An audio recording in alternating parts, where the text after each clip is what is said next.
want to call on our keynote speaker, Dr. Georgina Ingere Nwaha. Thank you. Thank you. Welcome. Thank you very much. Thank you. So I don't mix them up.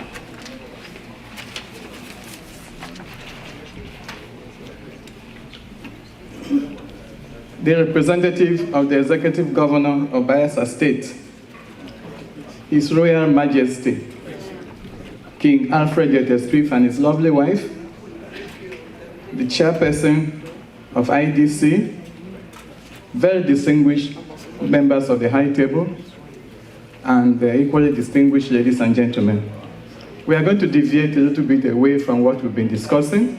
I'm not going to talk about investment or even about Bayelsa State per se.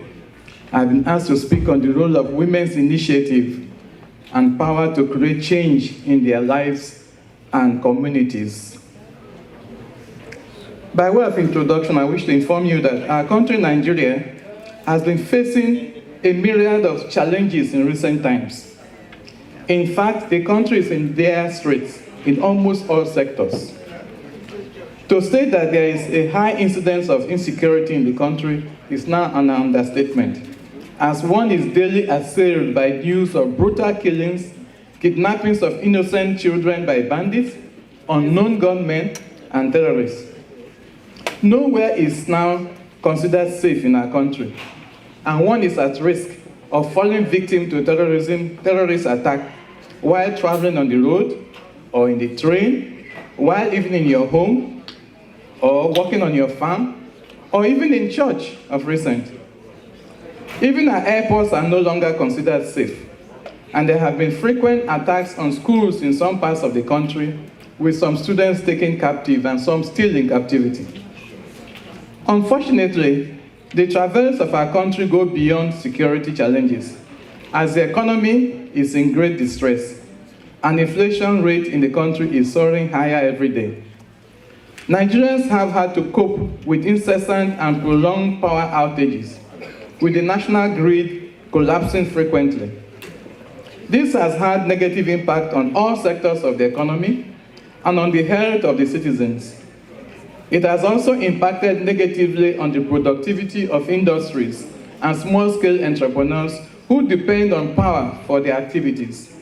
As if these challenges are not enough, the country this year also is grappling with an acute fuel scarcity, an astronomical increase in the cost of fuel, despite spending trillions of naira on fuel subsidy.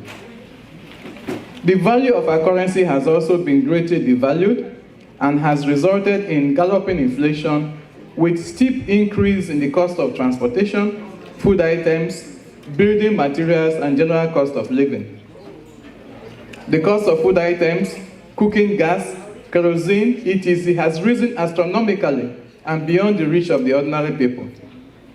The plight of the low-income earners on a minimum wage who can no longer afford to feed their families is better imagined, and this has further fueled the state of insecurity in the country, as well as worsening the poverty level and suffering of ordinary citizens. I could go on, but suffice it to say that our country, Nigeria, is at a crossroads and urgently needs to recover from sliding further into anarchy and chaos.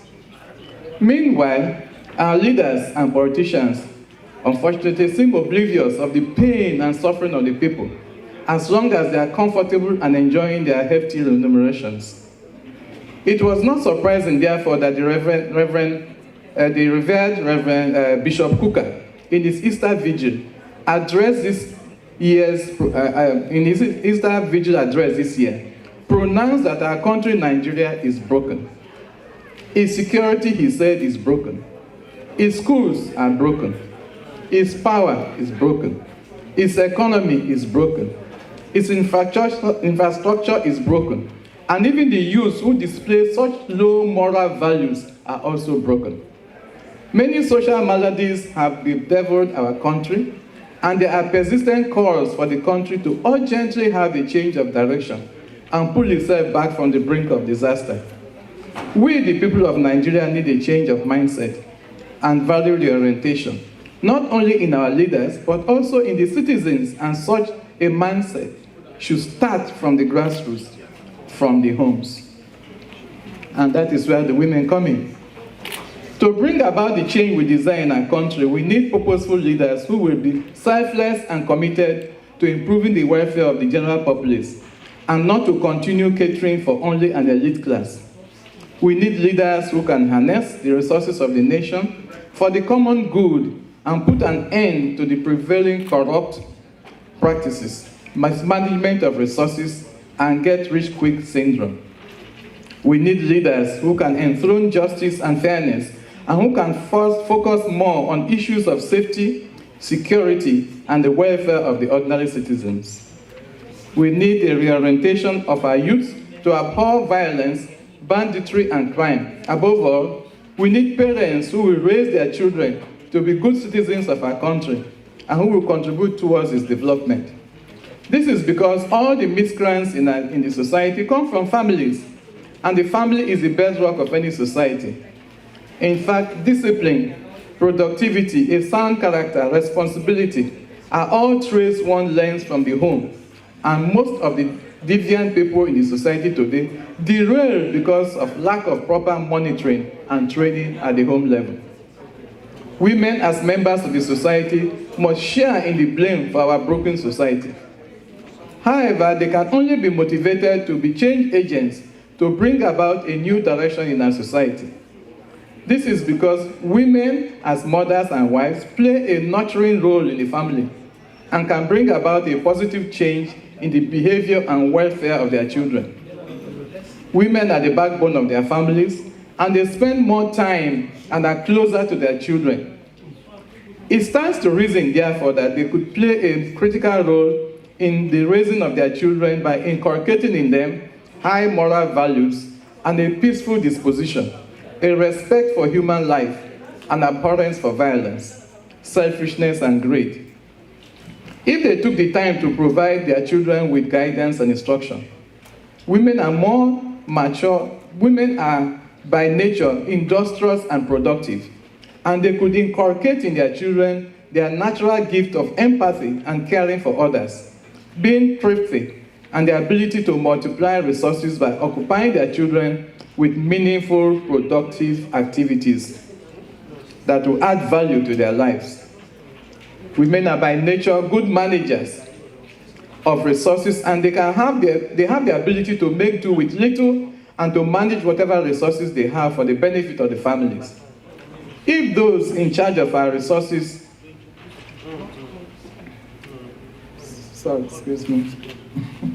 if those in charge of our economy could adopt the natural ability of women to manage resources effectively, perhaps they could manage our national resources more prudently without resorting to excessive borrowing. All the leaders who have inflicted bad leadership on our country today and mismanaged our country's resources were raised by mothers who perhaps failed to inculcate in them their skills of prudent management of resources.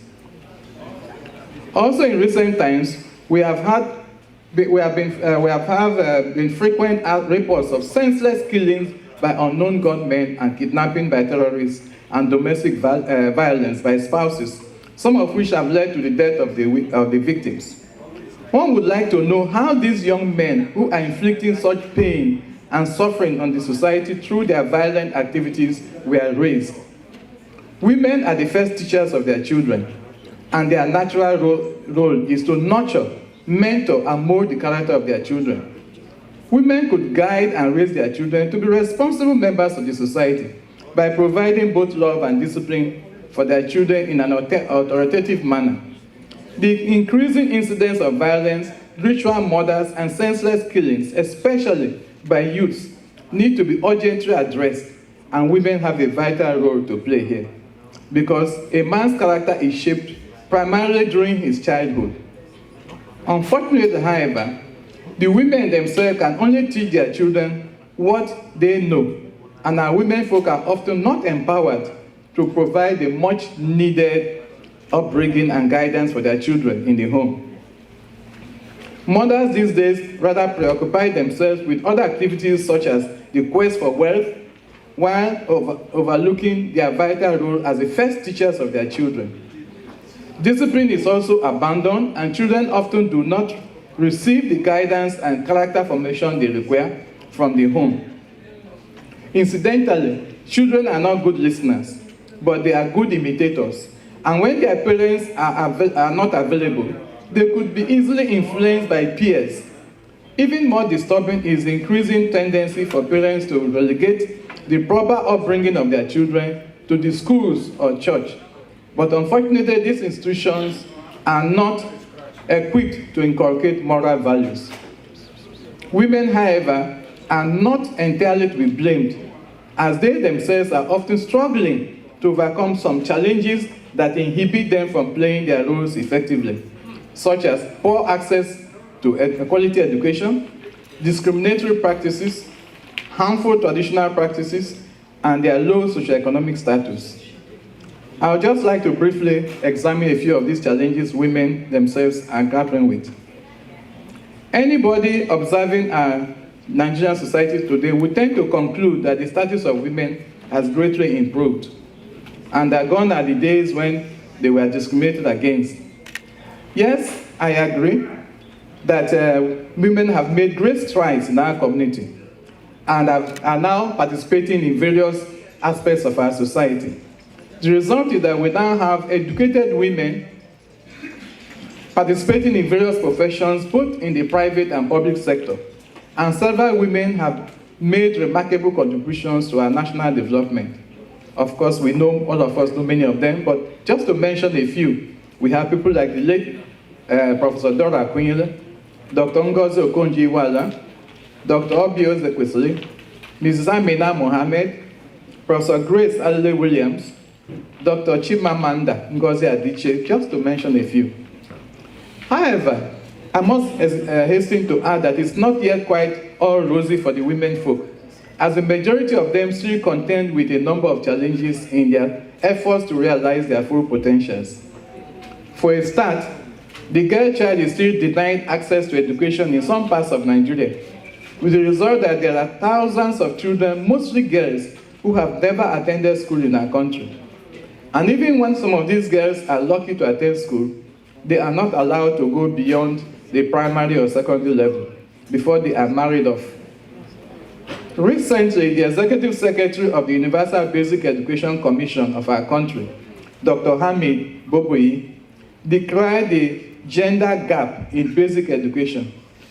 He noted that the enrollment rate for girls starts high, but drops significantly, with less than 30% of them transiting to the junior secondary level. It is not surprising, therefore, that the majority of out-of-school children and illiterate adults in our country are females. Secondly, women still grapple with several harmful traditional practices, such as female circumcision, harsh widowhood practices, and domestic violence. Female circumcision is still practiced in some parts of our country by untrained and ill-equipped local women, and this practice has led to the scarring and even death of some young girls. Also, primitive widowhood practices such as shaving of the widow's head, making her to sit on the bare floor for some days, and giving her the water used to bathe her deceased husband to drink to prove her innocence of his death are still carried out in some Nigerian communities. Only this year, there was a bone-chilling incident of a young lady being stripped naked and made to parade in the village square as punishment because her husband's relations suspected her of causing the death of her husband, who died of a heart attack while in bed with her. This incident occurred in a Nigerian state in the year 2022 and was captured both on the social media and the mainstream media. Of course, it has been reported that the police has made some arrests, but your guess is as good as mine whether these culprits will ever be prosecuted. Unfortunately, just as women constitute the majority of the illiterate population in our country, they also constitute the majority of the poor in spite of their tremendous participation and engagement in various economic activities, such as farming, trading, food processing, Rural women who engage in back-breaking labor produce more than 55% of the food grown in the country, yet they own only a small fraction of the means of production, and majority of them live below the poverty line. This is because they lack access to land, capital, and modern farming equipment and inputs. Women also do not usually secure bank loans for their businesses because they lack the collateral, such as land, and this confines many women to a vicious circle of poverty. Finally, in a patriarchal society, women still face some discrimination in their efforts to participate in governance and the public sector of our country. Several world conferences have been held to promote the welfare of women and encourage their active participation in all spheres of the society. And the United Nations Convention on the Elimination of All Forms of Discrimination Against Women, otherwise known as CEDAW, adopted in 1979, has been ratified by many nations, including our country. This convention, which is an international bill of rights for women, defines what constitutes discrimination against women and sets up an agenda for national action to end such discrimination. The convention provides the basis for realizing equality between women and men through ensuring women's equal access to and equal opportunities in politics and public life, including the right to vote and to stand for election, as well as education, health, and employment. Countries that are ratified or acceded to this convention are legally bound to put its provision in practice. Unfortunately, women still face some constraints on their role in the society generally, and these have their origin in our traditional interpretation of the place of women, our social-cultural attitudes, and the gender-based division of labor between sexes in our patriarchal society. The result is that in spite of the fact that women constitute a little more than half of the population in our nation and make significant contributions in all sectors of the nation's economy, from farming, food processing, what have you, all aspects, we still have a situation where women's participation in the public sector and in governance is resisted, and they are grossly underrepresented in decision-making positions. A look at our political class in Nigeria will show that women are grossly underrepresented. Of the 36 governors in our country, none is a woman, and only a handful of states have female deputy governors. The executive council of most states comprise of all males, with a few states having the nominal 1 or 2 female commissioners. Women also constitute less than 10% of the legislators in both state and national assemblies. Even the 30% of appointed positions recommended by the Beijing platform and accepted by our federal government is not fully and consistently adhered to, both by the state and federal governments. And some women in Nigeria recently had to go to court to secure a judgment to enforce the 35% affirmative action.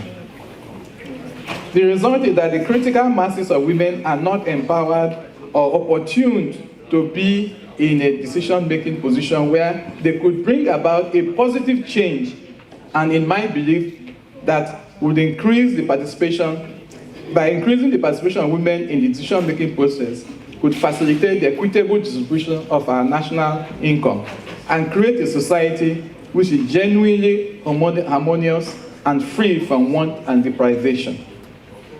Just a few strategies I wish to recommend for empowering women before I conclude. There is no doubt whatsoever that the benefits of the empowerment of women could lead to the transformation of their lives and to the development and transformation of our society.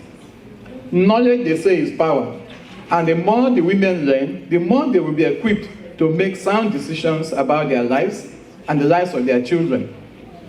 However, women need to challenge their own mindset and to be conscious of their potential in initiating and bringing about positive change in their lives. By empowering themselves with relevant education and skills that will enable them to actualize their dreams and aspirations. Women must take up the challenge to equip themselves and to take positive action to fulfill their full potentials in whatever enterprise or profession they may wish to engage in. Women must not restrict themselves to their roles in the kitchen, but must take the challenge to become leaders in their respective fields. They must be empowered to actualize themselves outside the home, to be ready to make positive change in the society and in the lives of their children. A reliable strategy for the empowerment of women is a sound education. The saying that when you educate a woman, you educate a family and a society is indeed very valid. And the education of girls can be directly linked to a healthier and more educated children, higher family incomes, and improved environmental sanitation, and increased agricultural production. An educated mother is more likely to provide good nutrition for her children, ensure that they receive adequate medical care, ensure that they have access to quality education. Education indeed liberates the human mind, and the education of both girls and boys must be equally emphasized if we are to raise an informed and productive future generation. However, it must be emphasized that much as more women are now participating actively in many sectors of our society and excelling in various careers and professions, their primary assignment remains that of raising and nurturing the future generation of our nation. It is indeed true that the hand that rocks the cradle rules the world, and women, if well motivated and empowered, can effect a positive change in the lives of their children. The situation in the country where youths have mostly held the country to ransom by their violent and criminal activities and immoral behavior is abundant proof that they are products of dysfunctional families and poor parental care. Much as the challenge of raising children is for both parents, mothers spend far more time with their children, and they therefore need to take more seriously their pivotal role as nurturers of the children and instill in them sound moral values of honesty, integrity, respect for others, modest dressing, discipline, hard work, and fear of God, which will ensure that they grow to be responsible citizens. In conclusion, the level of moral decadence in our country today is quite deep and concerning, and the future to uphold such sound moral values, beliefs, norms, and ethical standards is so endemic in our society that the failure to uphold this is so endemic that children and even some adults seem not to be able to discern between what is morally right and wrong. Some children as young as 10 years are reported to be sexually active and indulging in immoral acts, drugs and substance abuse, and other pervasive activities.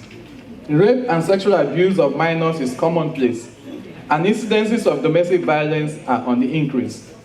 With the high unemployment rate in the country, especially among the youth, and the lack of employment opportunities for school leavers, many youths are resorting to criminal activities such as scamming of innocent victims, kidnapping for ransom, and ritual killings as a means of livelihood. Society is a product of the family, and society starts from the family, to the community, and to the nation as a whole. Once the family is broken, society is also broken. If we are to halt the rapid decline of our society into anarchy, we would need all hands on deck. No wonder that Archbishop Kaigama of Abuja charged women on this year's Mother's Day on their role as home builders. He further stated that Nigeria cannot tackle the prevailing insecurity in the country, as well as other menaces, without the full participation of women. The Archbishop, in my opinion, is correct in his assertion, as even the Holy Bible advocates that if one trains a child in the way he should go, when he is grown, he will not depart from it. Women as mothers therefore have a critical and crucial role to play in averting the sharp moral, economic, and social decline of our society. And it is my humble take that they will be better equipped to initiate and effect the needed change in their lives and in the society if they are not discriminated against, but provided with access to quality education, protected from harmful traditional practices and abuse, and empowered economically, and given the opportunity to participate fully in governance and decision-making positions. I thank you for your attention.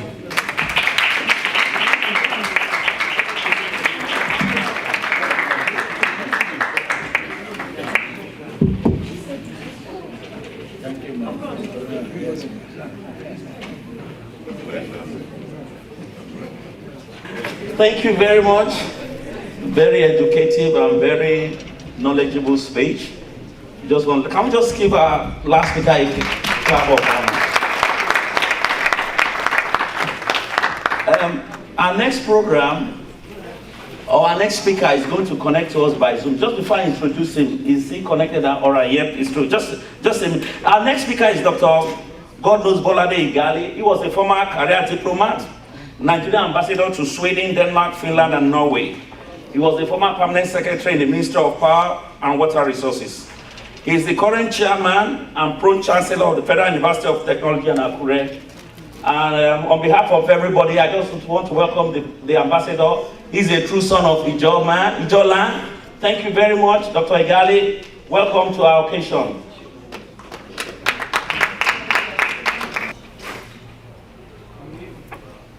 Hello? Yep. Yes, sir. Yes, Ambassador. Yes, we can hear you. We can hear you. Okay, thank you very much. Well, let me begin by thanking most sincerely the organizers of this event, in particular our friend and brother, the erudite Professor Monte Gold, for putting this together and taking account of the prevailing global circumstances. Maybe I'll prefer that you share my screen if you can. Taking account of the prevailing global situation post-COVID, it's a lot of commitment that we spend time to talk. And it is very forward-looking for you and foresighted to put this together.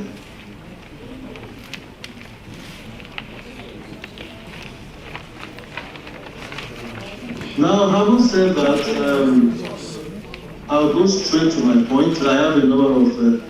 Can you be able to share my screen, please?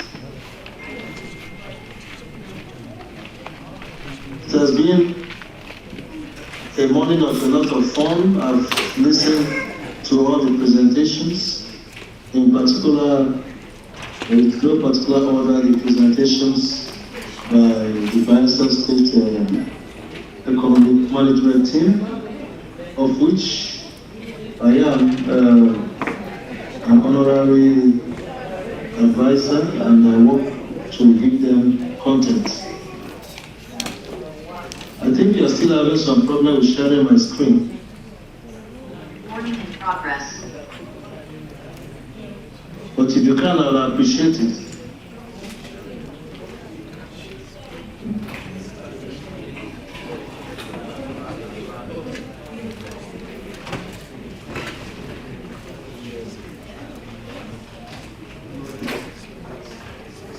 But if you can't share, so I can go ahead and just talk to it.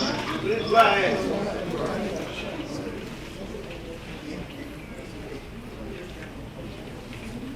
Try today.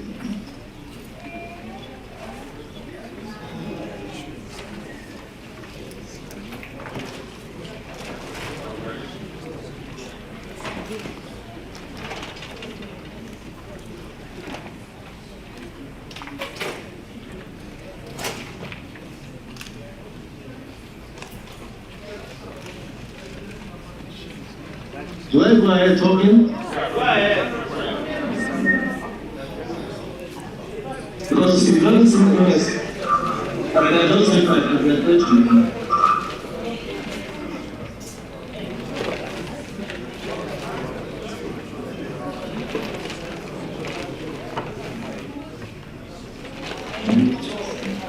Hello? Hello?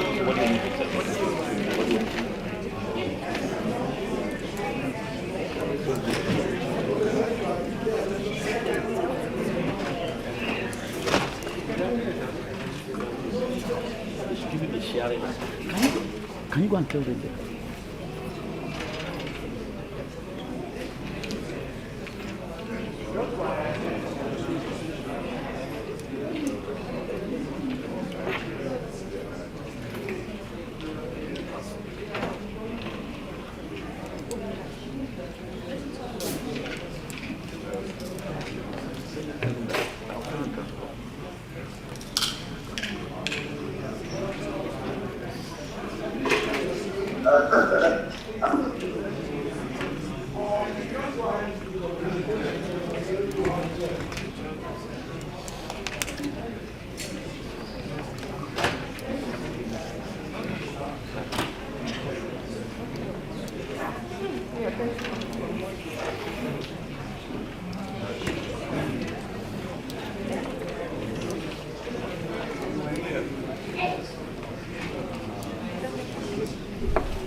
Hello.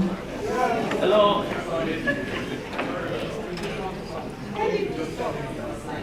Okay, I think we have some difficulty sharing my screen, so maybe I just go ahead and make my presentation without the screen. Yes.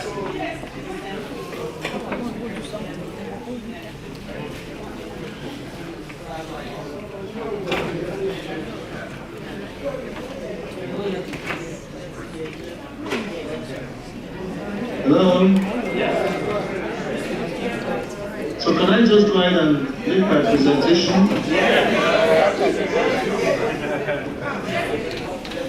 Maybe not hear the audio. I'm sending him a text.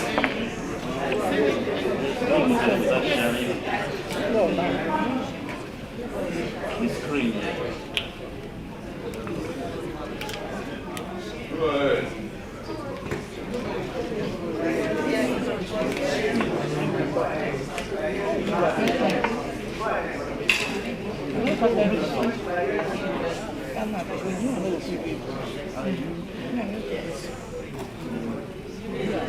Okay, I've just been advised that you are hearing me, so go ahead and make a presentation, even if you don't get to share the screen. Well, today we've listened to a lot of the issues on the economic front and the social front as presented by Dr. Mrs. Waha. Let me, at this point, talk more on the politics. The politics being in terms of the fact that we need to know what we have done with the articulation of the Ijaw voice in the scheme of things in our country. And I have done my presentation to enable us know where we are. And when we talk of voice, where is the Ijaw voice in the scheme of things? A voice is not only the vocalization of what you say, but a voice is the definition of your identity, the definition of who you are, and what are your aspirations will be. A voice is where you are coming from. And today we'll be talking briefly about where we are coming from and where we'll be going to as a people. Now, we of the Ijaw Nation, like you know, unfortunately I can't share my screen because the first thing I've done is to define our geographical existence by the fact that we are the most coastal of all the ethnic nationalities in Nigeria. We are the most coastal, we are the most dominant ethnic group in the entire Gulf of Guinea, which has about 17 countries. The Ijaw are the group that is most cohesive, and we say other things about us. But the fact that we are people who today find ourselves in the midst of maybe perhaps about 400 other ethnic nationalities in Nigeria makes it imperative that we properly understand who we are and how we are trying to make defining our identity as a people. Now, let me say that in trying to understand ourselves, I have, after talking about our geographical location, our identity has been defined most aptly by our literary scholars, and I would like to, unfortunately, we can't get the screen. There's a beautiful picture of Gabriel Okara from my own screen. Gabriel Okara, one of Africa's most preeminent poets, focused his writings based on the marine aquatic location where we come from. And his first major work was the Horn of the River Nile, followed by, coincidentally, his novel called The Voice, and later The Fisherman's Invocation. These were his writings in which he symbolizes the various realities of the existence of the Ijaw people on the beautiful banks of the various rivers, streams, rivulets that make the midst of what is the Niger Delta one of the biggest wetlands in the whole world. And the Okara said, I hear your call. I hear far away. I hear your call piercing through the Prussian hills, talking about how the Ijaw people, as a people, survive and have been around this water, peaceful as it is. And that motive, that story of peacefulness of our existence is shown by the fact that in the 70,000 square kilometers of the River Niger, piercing through the Focados, piercing through the River Nile, ends up in the Atlantic Ocean. So which means there is our natural life symbolizes a peaceful existence to nature in an ecology which is very difficult, but over the centuries we have conquered it. And in the case of Nigeria, in all the states, the coastal states, we just have lived as indigenous groups in 6 states. Lately, studies have shown that we also have Ijaw populations in Abia, the Akwete people. They are now existing, Ndoki people, Ndokis and Akwetes are existing, the Ijaw people. And at the level of ISC, we are talking to them. In Imo State, the Egbema people have said, look, we came from Egbema in Delta State. So we see that we have existed in the entire coastline of Nigeria, and this has been for several centuries, as I shall show later. So our literary icons have shown this symbolism of the aquatic marine, the ecology, the biodiversity in which we exist as a people. And they've made our voice to be heard. That look, we are an ancient people. We have lived here with nature for centuries upon centuries. And we have lived in peace with nature. We have conquered this very difficult terrain over the years. Then the next picture we have is a beautiful picture from Professor J.P. Clark, who again used this euphemism of the river to symbolize our existence as a people. His first novel was A Raft, which was published in the early 60s. And in this, he showed the dialogue and the existential challenge between his epical character Olotu and the God Almighty Tamara. And he showed that despite everything, by the end of the day, Tamara, the Olotu, which symbolized the typical Ijaw man or the typical Ijaw woman, has been able to make peace with Tamara and existed on the banks of the River Focados. Then, just like what Okara did with River Nile, J.P. Clark goes further in his other work, the book, his mentor book, which won him a lot of awards, the Ziggy Zaga, again to show the struggle of the Ijaw man.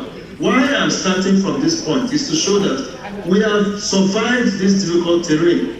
It's not a survival of few hundreds of years, it's a survival of thousands of years.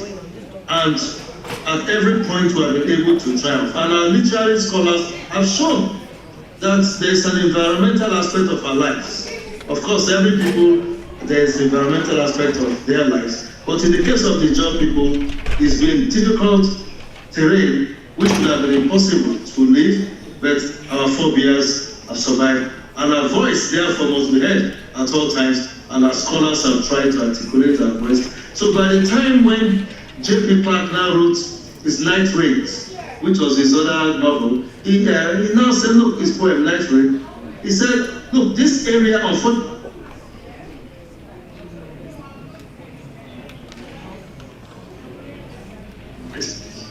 if you don't take time, which is coming as a result of a new and alien thing that has come into our terrain, the oil industry, it will affect the entire world. It was prophetic. Pollution and oil spillages said will be a global phenomenon. And this was seen because climate change, as he prophetically spoke about, has become a global issue.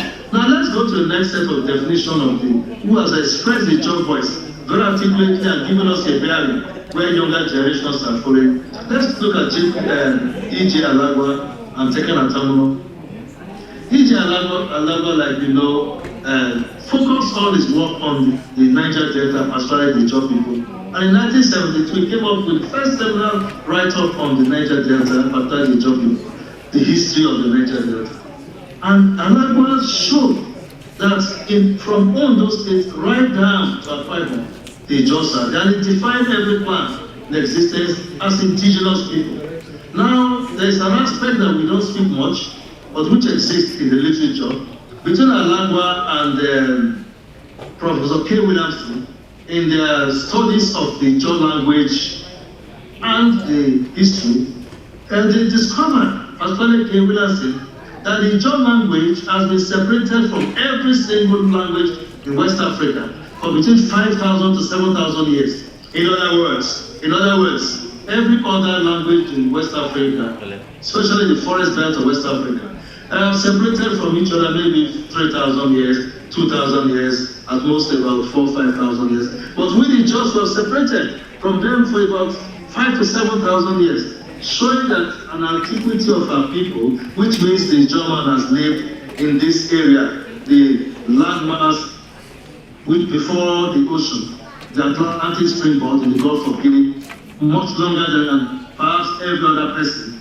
And Alagwa has shown that other colonial writers have written about it, but Alagwa has come to make that voice very loud. That we are indigenous people. We have lived here very long, for very long. Talbot and other scholars, British colonial scholars, wrote about it. But one of our own now came to define it very clearly for us, articulating the Ijaw voice all over the world. This history of Niger Delta came out from his doctoral thesis, which he did at the University of Wisconsin. And it was based on oral tradition. He came up to show that these are an ancient people. And Professor K. Williamson came to take the linguistic aspect of it, and we have defined that part of our identity as our people, incontrovertibly. Now, the other major scholar was Professor Tekena Tamuno. Tekena Tamuno and Africa Alagwa in Nebema. Tekena Tamuno came up, also a professor of history, one-time vice chancellor of Ibadan, Nigeria's premier university. And he wrote many books, all focusing on various aspects of the Niger Delta. But of particular significance to our conversation today is his last book, which was a very, very major encyclopedic book before he passed on, called Oil Wars in the Niger Delta, in which he saw from the 1850s to the year about 2010, in which he looked at, and please I want us to pay attention to this, the issues of equality, development, the issues of identity, the issues of fight to overcome extraneous ways of trying to put down the Ijaw voice. And Tekena Tamuno showed quite clearly that the Ijaw man has never allowed his voice to be dimmed. So in a historic sense, if you combine the words of Alagwa and the words of Tekena Tamuno, we see that the Ijaws in the coast did not just allow themselves to be overwhelmed. First, we conquered the coast. We're able to take care of ourselves. We are comfortable. We are not afraid of water. That's why you see Ijaw people in all of the 17 countries in the Gulf of Guinea. We see Ijaw people even far away. In fact, there's an interesting story which I'll come to later about Judge of Okobo regarding our presence in the Caribbean. But let me say that Tekena Tamuno showed graphically that after slave trade was abolished in 1807, and the British now introduced what they call legitimate trade, and then later they declared our area as Oil River State. The natural thing was for the European traders to get into the interior, to buy palm oil, palm kernel, and our king said, no, you can't do that. You must come through. This is my territory. My ancestors have lived here for thousands of years. We have been able to conquer this territory for thousands of years. If you must pass through this coast to go into the interior, to buy your products from Igbo hinterland, to buy your product from the Ghana hinterland, to buy palm oil from anywhere in the hinterland, you must do it on my own terms. We did not have the sophistication of British gunboats, but we were not ready to just go down with a whimper. So our ancestors before us did not keep quiet. Let's look at a few examples. The kings of Bonny took on the British might, and as far back as the 1840s, the British took on the kings of Bonny. Pericule I, they took him on, coming right down to Pericule 7. At the time, they even had to take one of them to London. And but then it turned out to be good because they started to acquire education. And Pericule 7, who ruled from 1847 to 1888, schooled in some of the best schools in England and came back. If you go towards the eastern part of the Delta, specifically where there was a lot of great activism, a little bit from Bonny, you go to the Calabari side. From the first time of King Amakri when they were in Elen Calabari, there were people resisted the European traders. You can't go beyond here. If you must go beyond here, deal with me. And of course, the British always try to look for ways to overwhelm them. But if you go one step after the Calabaris, you go to the naval area, they will now see full-blown expression of the Ijaw identity and the Ijaw voice. In case of naval kings, particularly King Koko the Great, whose case is now a global case. The British did everything to bring him down, to say we must go inside. And King Koko, unfortunately, I'm so sorry, I have beautiful pictures of them. King Koko said, no, you cannot go beyond. And in 1895, when the British were still the Royal Niger Company, John Lute and Co. went behind him. They were giving royal charter to go behind him and start dealing directly with the interior. In 1895, King Koko, the great Ijaw monarch, launched an attack on the British, a preemptive attack. He said, look, these people cannot disobey me on my own territory. This land we have lived here for thousands of years. Why I'm emphasizing these points is for us to understand our identity as a people. Those before us did not keep quiet. They did not go just down like that. They insisted on the expression of their rights. And King Koko in 1895 attacked. Of course, the British came after him. This was January. By February, they launched a massive gunboat attack on Ogulmabri, on Basabri, on his headquarters. And they tried to kidnap him, trying to take him. But of course, King Koko was not going to allow them. King Koko made himself unavailable. And unlike other African monarchs that were kidnapped and taken to West Indies, taken to far places, King Koko just disappeared. In 1898, he said, rather than the white man to conquer and take me, and a Ijaw monarch away from my land, he committed suicide and could not make himself available. Ladies and gentlemen, I'm making this point because our voice has not been dim. Our voice has not been quiet. Let us take the example also of King Jaja of Opobo. King Jaja of Opobo's storyline was one of the greatest stories ever in global diplomacy. He made success out of his life and became a great trader in Bonny. And when the power play in Bonny, oil, money, and so on became very big, in 1869, he moved, he left Bonny and went to a new island of Opobo and founded his kingdom there and became a great trader. Of course, the British again came to him, tried to stop him from stopping people from going inside. And then the British Consul General invited him and said, please come, let us have a peaceful talk on board by boat, by ship. And King Jaja told him, I will not come unless you put it in writing that if I come, you let me go. And by the time he entered the boat, as you all know, he was kidnapped and taken away to Gold Coast and from there to the West Indies. King Jaja's story has been well told by Dr. Adam Fiberesima in the great work which he called Opujata, which for the first time a black African presented before the London Philharmonic Orchestra in demonstrating that, and you can all go there and find out. But Jaga was taken to the West Indies, and that is where I said I'll talk about the job presence in the West Indies.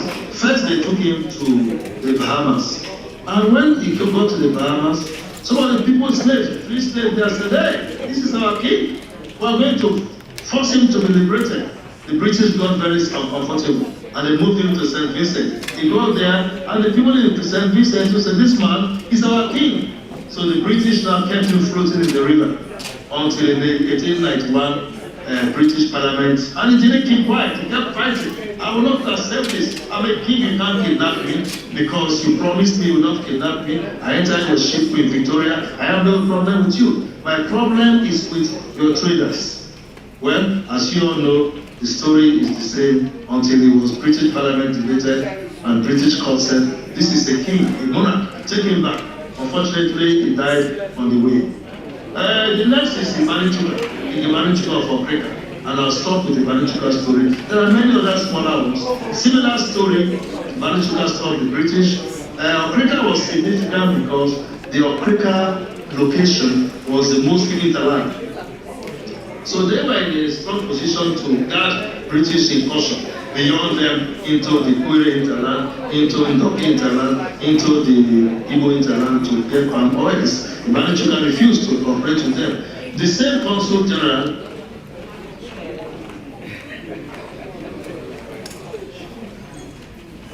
who took us to Manichuka by 1896, he now took him away. And he took him away, and Manichuka was taken on board a boat, HMF Ivy, and he never came back alive. Now, the significance of all this is that we were able to resist any form of oppression. Before it was palm oil, it was palm kernel. We'll now come back to the stories of the latter type of oil, which the Jaws have still not accepted. Oppression have not accepted. Suppression have not accepted. Any form of denial of our rights, social, economic, and political rights. Talking about political rights, the voice of the German during the period of colonial rule was itself not quiet. The first major person that fought the British was Dr. Albert Macaulay. The next major person was Ernest Ecoli. Ernest Ecoli, a man born in Brass, and in 1893 was a pioneer student in King's College. Lived in Lagos, endeared himself to the social class in Lagos, and became the most activist political critic in Lagos, and even became trained as a journalist, became the political mentor of Awolowo, became the political mentor of Azikiwe, and was the first editor of Daily Times, and was a pain in the neck of the British. Said, you must go, you must go. He formed the first political group in Nigeria known as the Nigerian Youth Movement in 1923, and played a major role for the independence of the country. When Awolowo formed Action Group, he was a pioneer person with him. Finally, during that period, I'd like to talk about Bishop Dimiari Oboni. Bishop Dimiari was a cleric, and Bishop Dimiari looked at expressing a job voice from another point of view. Bishop Dimiari did not, of course, he was not a politician, but to him, being the first German to become an archdeacon and a bishop, he was ordained as a bishop, the first German to become a bishop. Therefore, he looked at his role as using education. So Bishop Dimiari made sure that in almost every Ijaw community, a primary school was opened, because he saw that the future was in education. And the primary schools which were open now spawned out educated men that later became a lot of the early great people that we saw. I must not forget to mention Ijaw Diaspora. Ijaw Diaspora, because of the way the name sounds, has sometimes been mistaken by some people. And in fact, in some of the literature, they say Ijaw Diaspora is an ethnic man. No, Ijaw Diaspora is from Ibeno. Our Ijaws of Eastern Ogolo. It's an Eastern Ogolo in German.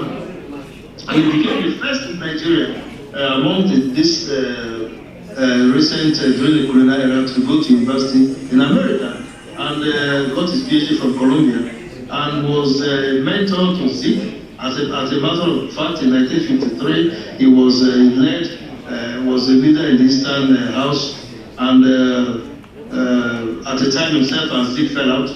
Now, why Ijaw is important is that Ijaw, working together with Ababri, who was the next most important personality, were able to articulate the need for the minorities not to be left out during the entire process of decolonization for the British to live. Ababri Ebonima devoted his life to the fight of the Ijaw people. He took on the course of politics at a young age. He was the son of a judge. He had the opportunity to go to school further, but he was so much committed to the Ijaw voice being heard at national level. So look, we are the fourth largest people in this country. So when political parties were being formed in 1953, he formed one of the first political parties, the Niger Delta Congress. He said he just cannot remain in action group of the Yorubas. He just cannot remain in NCNC of the Igbos. He just must have their own political party. He formed the Niger Delta Congress, which became a political front for our people, and at independence had parliamentarians, including Chief Mefolokilo in politics.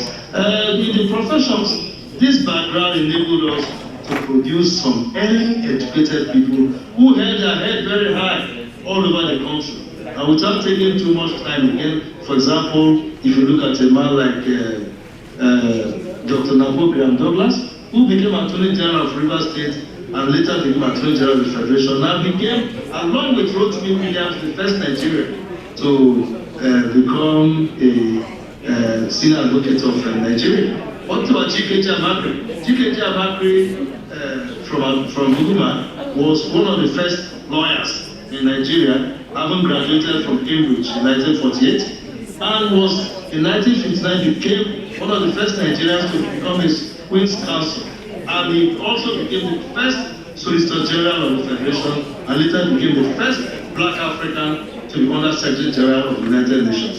Do we want to talk about Joe Yala, the man from Bakana, who became the first super permanent secretary and one of the first persons to get the best result at the University of Ibadan, a 1951 graduate, and then became a super permanent secretary, and so on and so forth. And during the Nigerian Civil War, he was specifically sent to Washington because the Americans were going to join the war on the side of the rebels. And Joe Yala, being an Ijaw man, held his ground in Washington and told the Americans you can't join this war.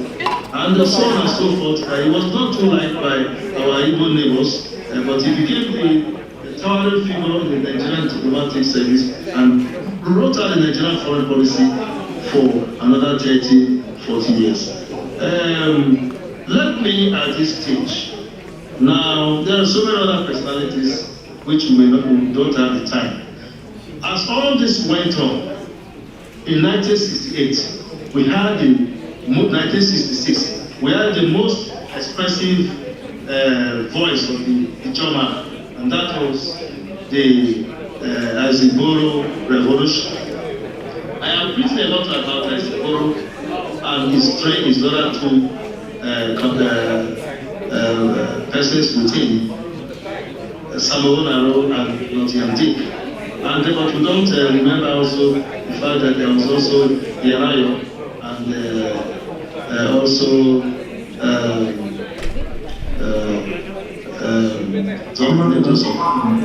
yes. Okay. Now, Aziboro, let it be known that from what Samuel Naro was able to tell some of us, Aziboro worked very closely with these members of the political class. I don't know if I'm still here, you are still hearing me.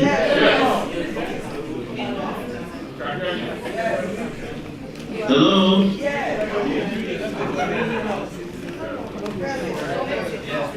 Are you hearing? Should I round up my presentation? Oh, I'm talking to myself. So, in continuing, as the Borough came, it was not a suicide mission, but as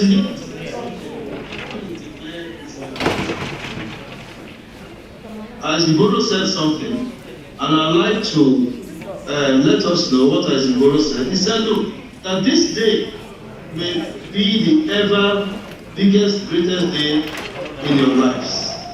And it was a situation where he was not going to keep quiet, where the German could not keep quiet in the face of oppression, in the face of aggression, and he took it on. And we know the rest, as they say, the rest is history. These combined efforts all led to the creation of River State, which gave us a big voice, which gave us a big platform for us to be able to continue to articulate our position as a people and to articulate our voice as a people. Of course, I'm happy that King Dieta speak is with you all there in Newark. What he did in River State. River State especially came about as a result of the hard work of the German. Thank God we now have a political platform and our people built River State what it is and dominated the politics. From King Smith now, then Commander Smith being the first administrator during democracy, Chief Methodopilo also became the first political head of River State, and the German was now recognized as a credible partner in the Nigerian project, and they built River State to what it is. Finally, Bayelsa State came on to give us more platform. Now, I've mentioned this fact because with River State, with Bayelsa State, with Midwest, Bendel, then later becoming Delta State, we now have a straddling platforms to speak, not only at the level of the state government, but we had more senators, we had more members of National Assembly, we had state assemblies. And in fact, at the time, 2015, we had one governor, Bayelsa governor. We had 4 deputy governors, Bayelsa 1, Ondo 1, River State 1, and Delta, all Ijaw people. We had about 6 senators. While all this is going on, the youth did not keep quiet. In the 70s, there was a lot of youthful activities.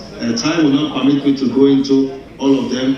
In the 1990s, the 2000s, we had a lot of youth activities that started, leading to the formation of the INC and the IYC, and then the Climate Declaration. And we had the heroes, Asad Dogbo, Tiko Goriba, and many others that came up.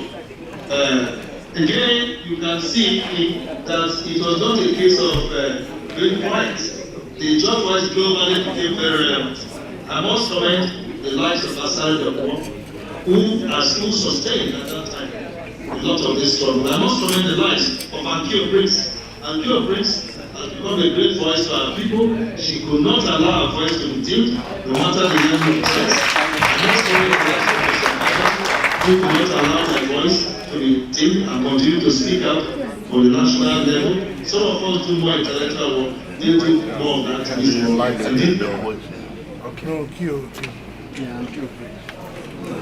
We want to thank Professor Igali,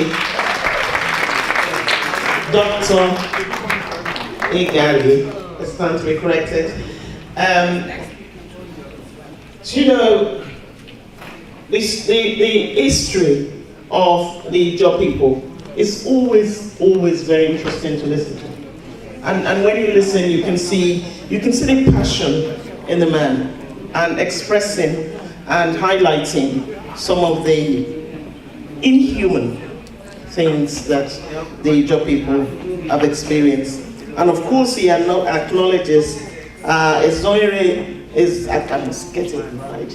Yeah. Ezoiri number 1, isn't it? He acknowledges the kind of work that some of our brothers and sisters are doing to highlight the injustice that the Ijaw people are experiencing. I want to pass over the speaker to my colleague here, who is going to call on our next speaker. And because we are limited with time, we will try as much as possible to reduce the time that people are presenting their cases. So do please try and focus on the most important aspects of your speeches so we can pick up those and move on with some actions from them. Thank you.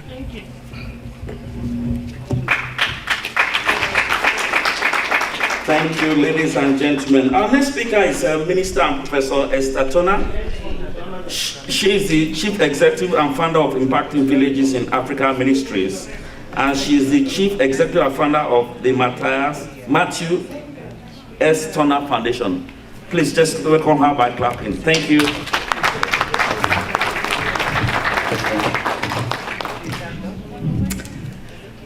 Good afternoon, everybody. And I want to give honor first to God, who is the head of my life. And I want to give honor to all of the dignitaries that are here at the head table, to everyone in the conference room who hold many titles. And I'm just so honored to be here today. I'm especially honored to be invited by Professor Monty Gold, and was connected to him through Dr. Festus, who is one of the board members. I'm not going to be before you long. I know you have listened very well to your history and to what you're trying to accomplish with your mission and your goals. And I want to tell you that I love Africa. I'm an American woman, but I represent my African American brothers and sisters. Thank you. Who may not otherwise be able to go to the continent of Africa. But God has assigned me to be their feet and their voice in the regions of Africa. I've traveled to Kenya and to Tanzania to do some work on ground, but my focus has been over the last 17 years, East Africa, the country of Uganda. But I believe that God is connecting me now to something broader and bigger, and I'm standing before you all who are from Nigeria. So I think God is saying something to me, that my next move may very well be in your country. Bayasa, I thank you so much for enlightening me and for giving me the opportunity to know your history and what your needs are. Let me just tell you a little bit about Impacting Villages and Africa Ministry. I'm not going to be before you long because I'm going to show a very short video that's going to really give you the background of what I've been doing for many years. God called me to this, and I'm actually continuing the legacy of my late father, Matthew S. Turner, who was a politician in New York City, and we have a street renamed after him. He labored in the community of Harlem, New York, which used to be called Little Africa. Many, many years ago, African countries looked just like Harlem, New York. Now, Harlem, New York is built up, and you would never believe that it was an impoverished area of New York. And so he worked tirelessly over 33 years, and he passed on at a very young age of 59 years old. Never did I know that God would call me to continue in his footsteps. And somehow, through a friend of mine at my job when I worked years ago, invited me to go to Uganda, and I had no idea that my life would change. And I adopted 2 little children, Brenda and Joseph, who were 6 and 7 years old at the time, and now they're 24 and 25 years old. I educated them, guided them, I was their parents, and now they work in the ministry, and my Ugandan son is the operations manager. So we have a whole team in Uganda, and basically what we do are many projects. We do piggery projects because we want the people to help sustain themselves. We teach them how to breed and sell and start their own businesses, not look to Americans or Europeans to give them everything, to tap into their own resources and to be able to help themselves with school fees and iron sheets and other things that they may have need of. We have a sanitary reusable pad ministry because we know that the girls during that time of the month can't go to school. And I don't want any child left behind. So we developed that program. I used to bring the disposable ones and I said, no, I'm just putting a Band-Aid on it. What can I do so that things can be long-term for them? So these reusable pads through this company called AfriPads, and I believe there is an office in Nigeria. It's headquartered in Uganda, but there are other companies throughout the African countries. And those pads can last up to 1 year. And this way, the girls won't be left behind. They can go to school and complete their education. We have water projects where we put in water tankers so that the children can have clean water. You know, when they drink the dirty water, they're infested and, you know, they become sick and some of them die. Malaria, we know, is a really big problem. And so I provide mosquito nets for the kids so that it can help to prevent the mosquitoes from coming in. Many other projects, we service orphanages and we do feeding programs to make sure that the kids have food. And we partner with a young youth pastor who has a street ministry. These kids are on the street and they ended up there by no circumstances of their own. Maybe their parents died, they're in the street, they're on drugs. We help bring them back into safe communities. So what we want to do is to be able to go to other African countries, and we won't reinvent the wheel. We will just bring those projects to maybe Nigeria and be a blessing and to help the poor. Let's watch the video quickly. It's only going to take about 2 minutes or so. My name is Esther Turner. I'm the founder and CEO of Impact in Villages in Africa Ministries. It's a nonprofit organization. We started 5 years ago with Impact in Villages, although I've been doing the work in Uganda for about 13 years now. And basically we have about 5 different initiatives going on right now, one being a pig project. And basically what this does is it allows the people of Uganda in the villages to help themselves. And basically what the ministry focuses on with that is we give a pig to a family. And the family takes that pig and their responsibility is to go through the breeding process with that pig. Once the pig produces, we teach them to start their own businesses. But we also teach them to give back to the ministry. We have another project called the Sanitary Napkin Ministry, and that project is helping young teenage girls during that time of the month to be able to go to school. Things that we take for granted here in the United States. Every month, girls are able to take care of themselves, go to school without a problem. The other initiative is a water project. We want to build a well. It's going to take a lot of money to do that. So what we're going to do, we're going to start off with a tanker that sits on top of a school. And basically during their rainy season, it's going to collect water. And instead of the children going down to the dirty pond to collect water and to drink from water that has fecal material and all the debris and things like that in it, this is a more healthier method of being able to get water to them. We also have a mentorship program. The mentorship program is to encourage the young people that are in school. We also encourage the children who cannot otherwise go to school, but while they're in school, I want to encourage them. So I gathered a lawyer, a nurse. Basically, what they do is they teach them that they can dream big, that they can become powerful, that they can pursue their professions. When I look back at the work that my own father did, he was a politician in New York and really just made a great impact in his village in Harlem, New York.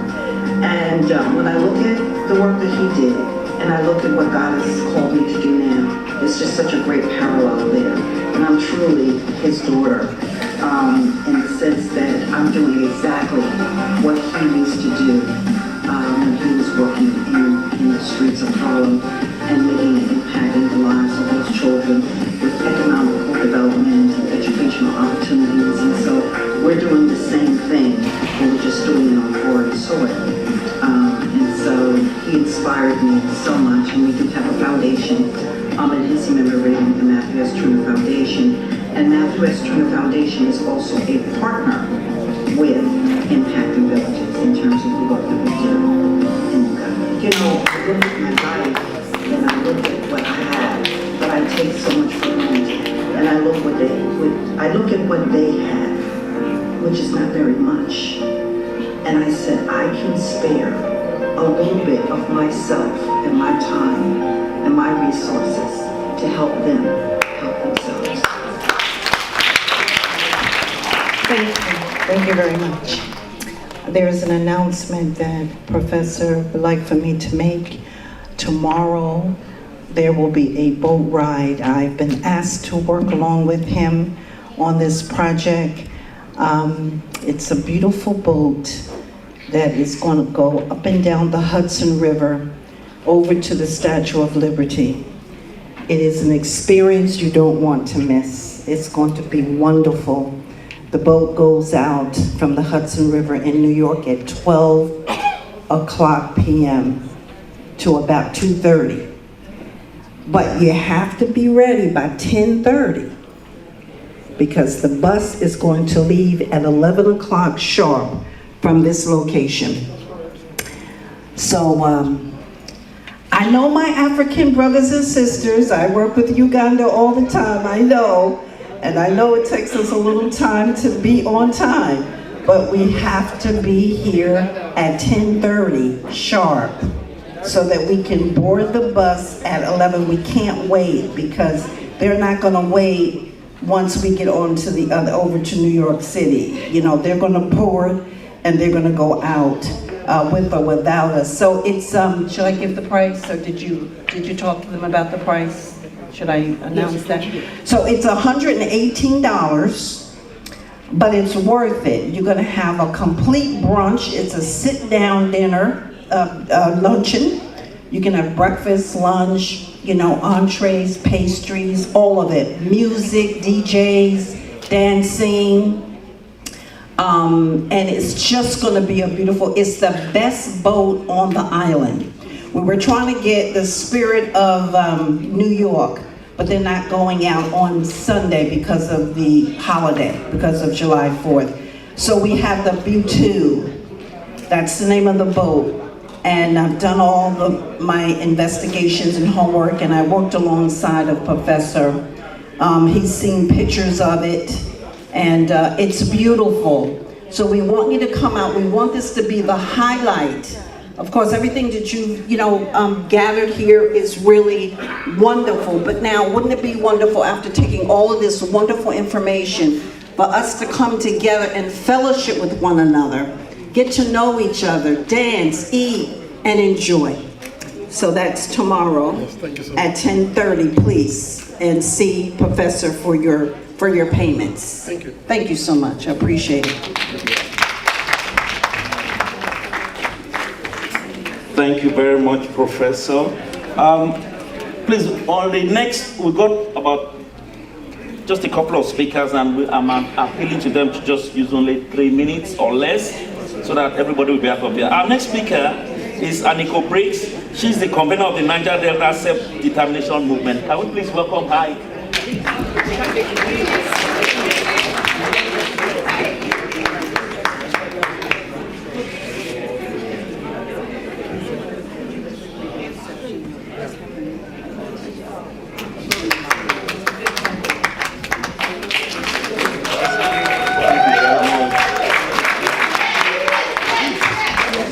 Good afternoon, everyone. Your Highness, sir, good afternoon.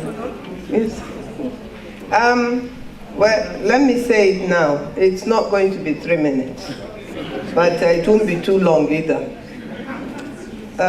When the program started and they played the Nigerian anthem, and anytime they do, most times the 3 words that catches my interest and infuriates me at the same time are freedom, peace, and unity. None of this is available in Nigeria. I don't know whether other people have it, but it is not available to Ijaws in Nigeria, nor is it available to the other ethnic nationalities that make up the Niger Delta region. And I've always said to myself that we cannot or should not start off the Ijaw project without extending outward to the Niger Delta project. Because we play a great role within the Niger Delta geographical area. And we own a great part of the Niger Delta region. So we shouldn't really just abandon the geographical area as Ijaw people. I've listened to Dr. Igali's presentation very attentively, and everything he has said in that presentation is the truth, because it's all about facts that can be researched. And we're here today talking about the development, really, of Ijaw people, of Ijaw land in Nigeria. And what I've always asked myself is that what's the position of Ijaw nation, Ijaw people in Nigeria? I came back with my father after being born in the United Kingdom. In 1956, my father brought me to my community, Abonima.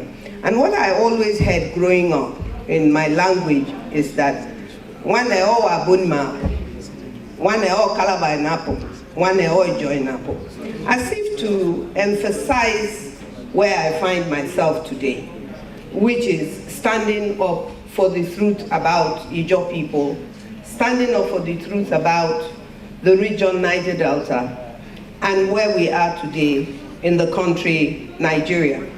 What that meant was that my father always told me, we are Abonima people, we are Calabar people, we are Ijaw people. And I think that's what Igali's presentation was telling us, identity. And I think identity is so key. We're here today because we're Ijaw people. Either because we're born Ijaws or we're married to Ijaws, but I am born Ijaw. So we're here today because we are Ijaw people and we want to identify with our Ijawness, and so we should. I ask myself, and I ask politicians, politics is not the answer to the Ijaw man's problem in Nigeria. The answer to our problem is not going to be found in the politics of Nigeria as it is played in Nigeria today. Our survival is not going to be found in politics. It is going to be found in our desire and willingness to rise up and claim our identity and emphasize our identity in Nigeria. And that leads me to ask myself that what is the plan of Ijaw people in Nigeria? As I speak to you, as I was sitting down there looking at all my messages coming in, there is a horrific picture that has just been sent out. And this is a killing of a people, the Ajata Aboko massacre. Now, killings are going on every single day, sometimes twice in different places in Nigeria. We seem to think that these things are happening outside of the Niger Delta. We seem to think that these things are happening outside of Ijaw nation. In 2016, December 2017, January, we became aware that the then governor of Bayelsa State, Dixon, had given or loaned, whatever it is, the term that his government chose to use at that time, 1,200 or 400 hectares of land to Fulani headsmen in Bayelsa, in Yanagoa, the Bayelsa palms, that was part of the legacy of our father, the king here, when he was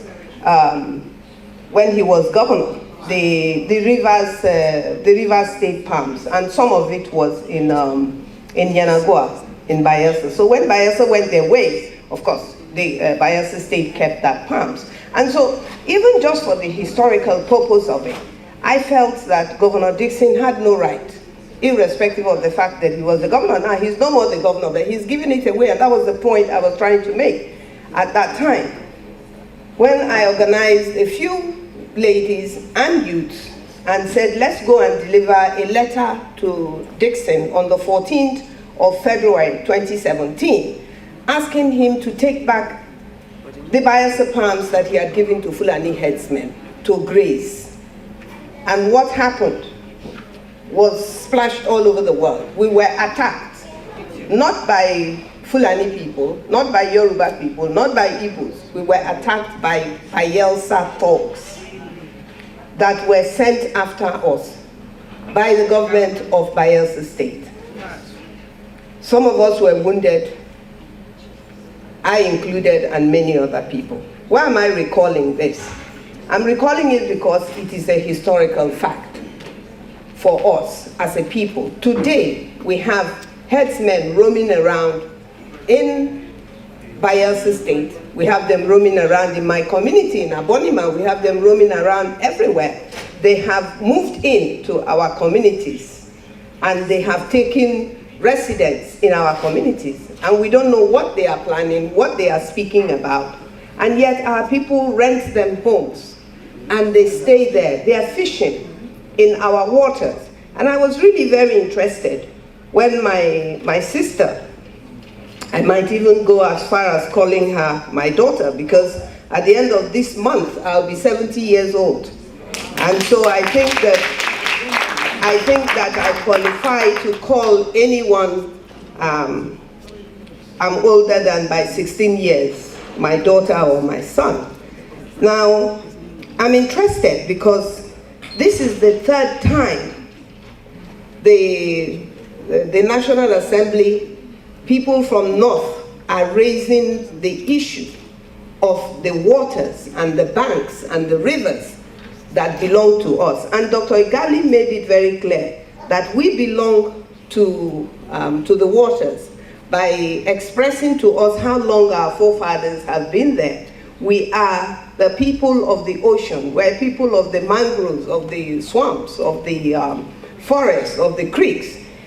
And we're going to sit by. We have politicians that are in this National Assembly and House of Representatives and State Assembly members that are just watching this thing come. They pull it back when we say no, and the people that are always saying no are mostly the ordinary people like you and I.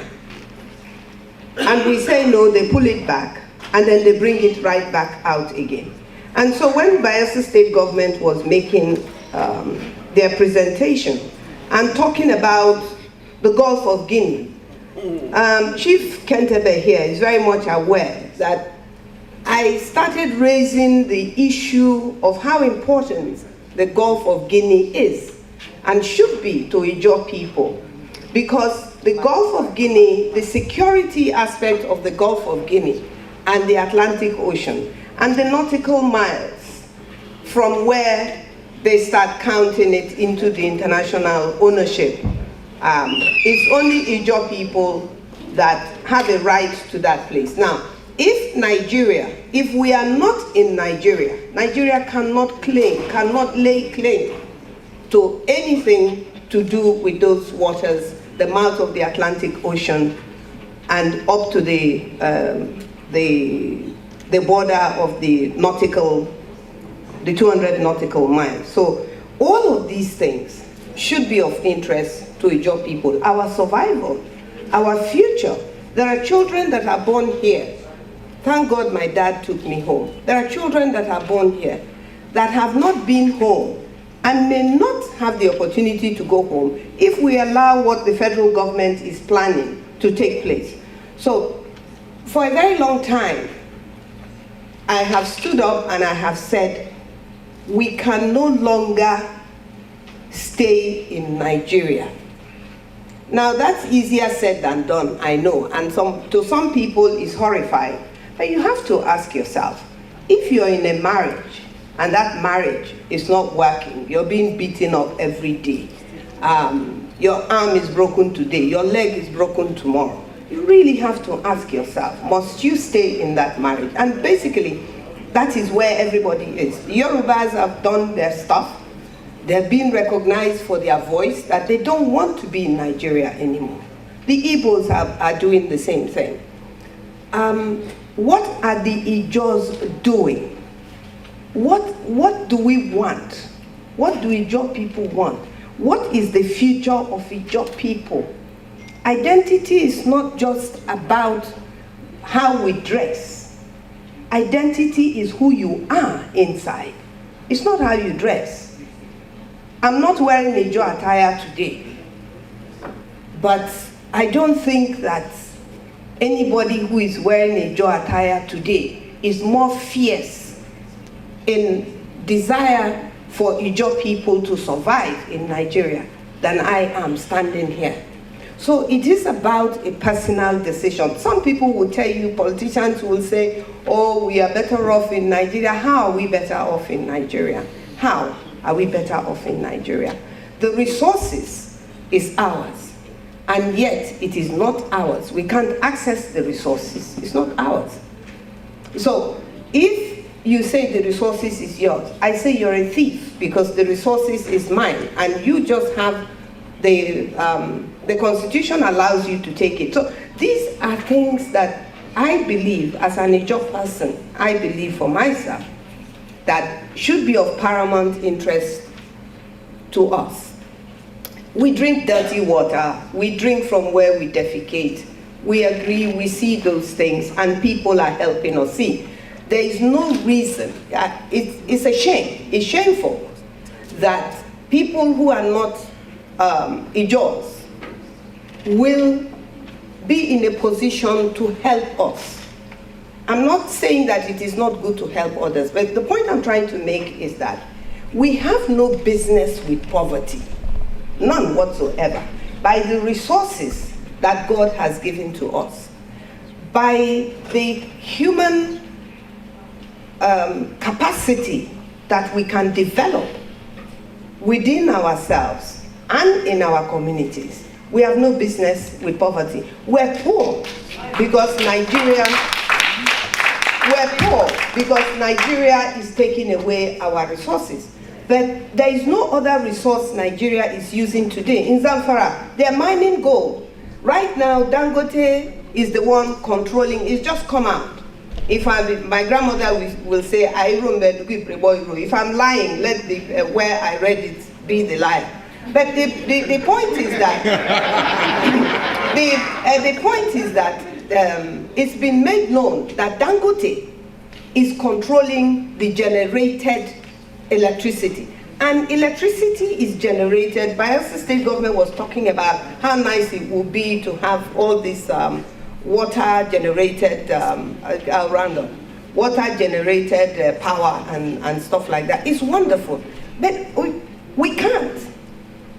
Bayelsa government cannot. I don't think there is any state in Nigeria that can generate that. So as much as it is a desire, and a right desire at that, it can't be done. And so when we tell ourselves this novelty, and we don't add that right now, Bayelsa State government or any government, River State or Delta State, cannot get up and start generating electricity, because when you generate electricity, you can't distribute it.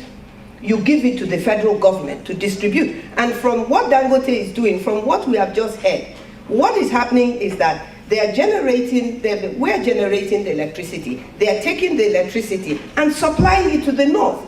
And so in Port Harcourt, I run generator 247 if I want to be comfortable. And so that is where we are. So I round up by asking ourselves, with all the great things that we must do and should do, I want to say that the first thing we should ask ourselves is, what is the plan for Ijaw nation? As a people, are we saying that we cannot be a nation or we cannot control our region? I want Ijaw people to answer that question. If we don't answer that question, every other plan we have is just novelty. It sounds good, it looks good, but can it be? I ask you. Thank you.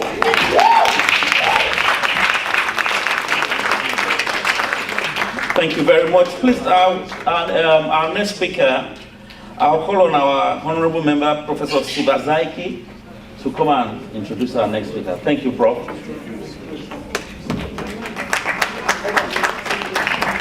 Thank you.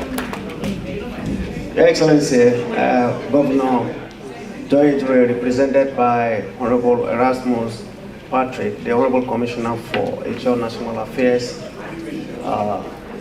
my colleague in the House, Honorable Fred, with the PhD, Your Excellencies, Ambassadors, I would like to properly introduce the chairman of this great occasion. The chairman of this great occasion became a governor at 24, the governor of Old River State. Since then, he has served our great country in various capacities. Only recently, he was the chairman of the Bayelsa State Traditional Rulers Council. He is the Amayanobo of Tombras, Seya II, King Alfred Papa Priye Dieter Steve.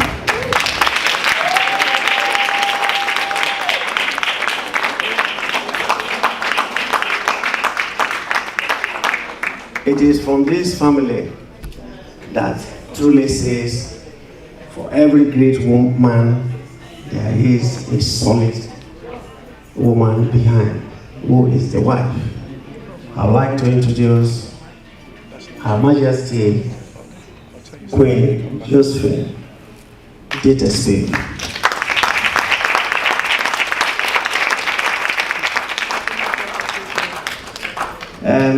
I'm giving the opportunity to call her to come and say one or two things about our foundation.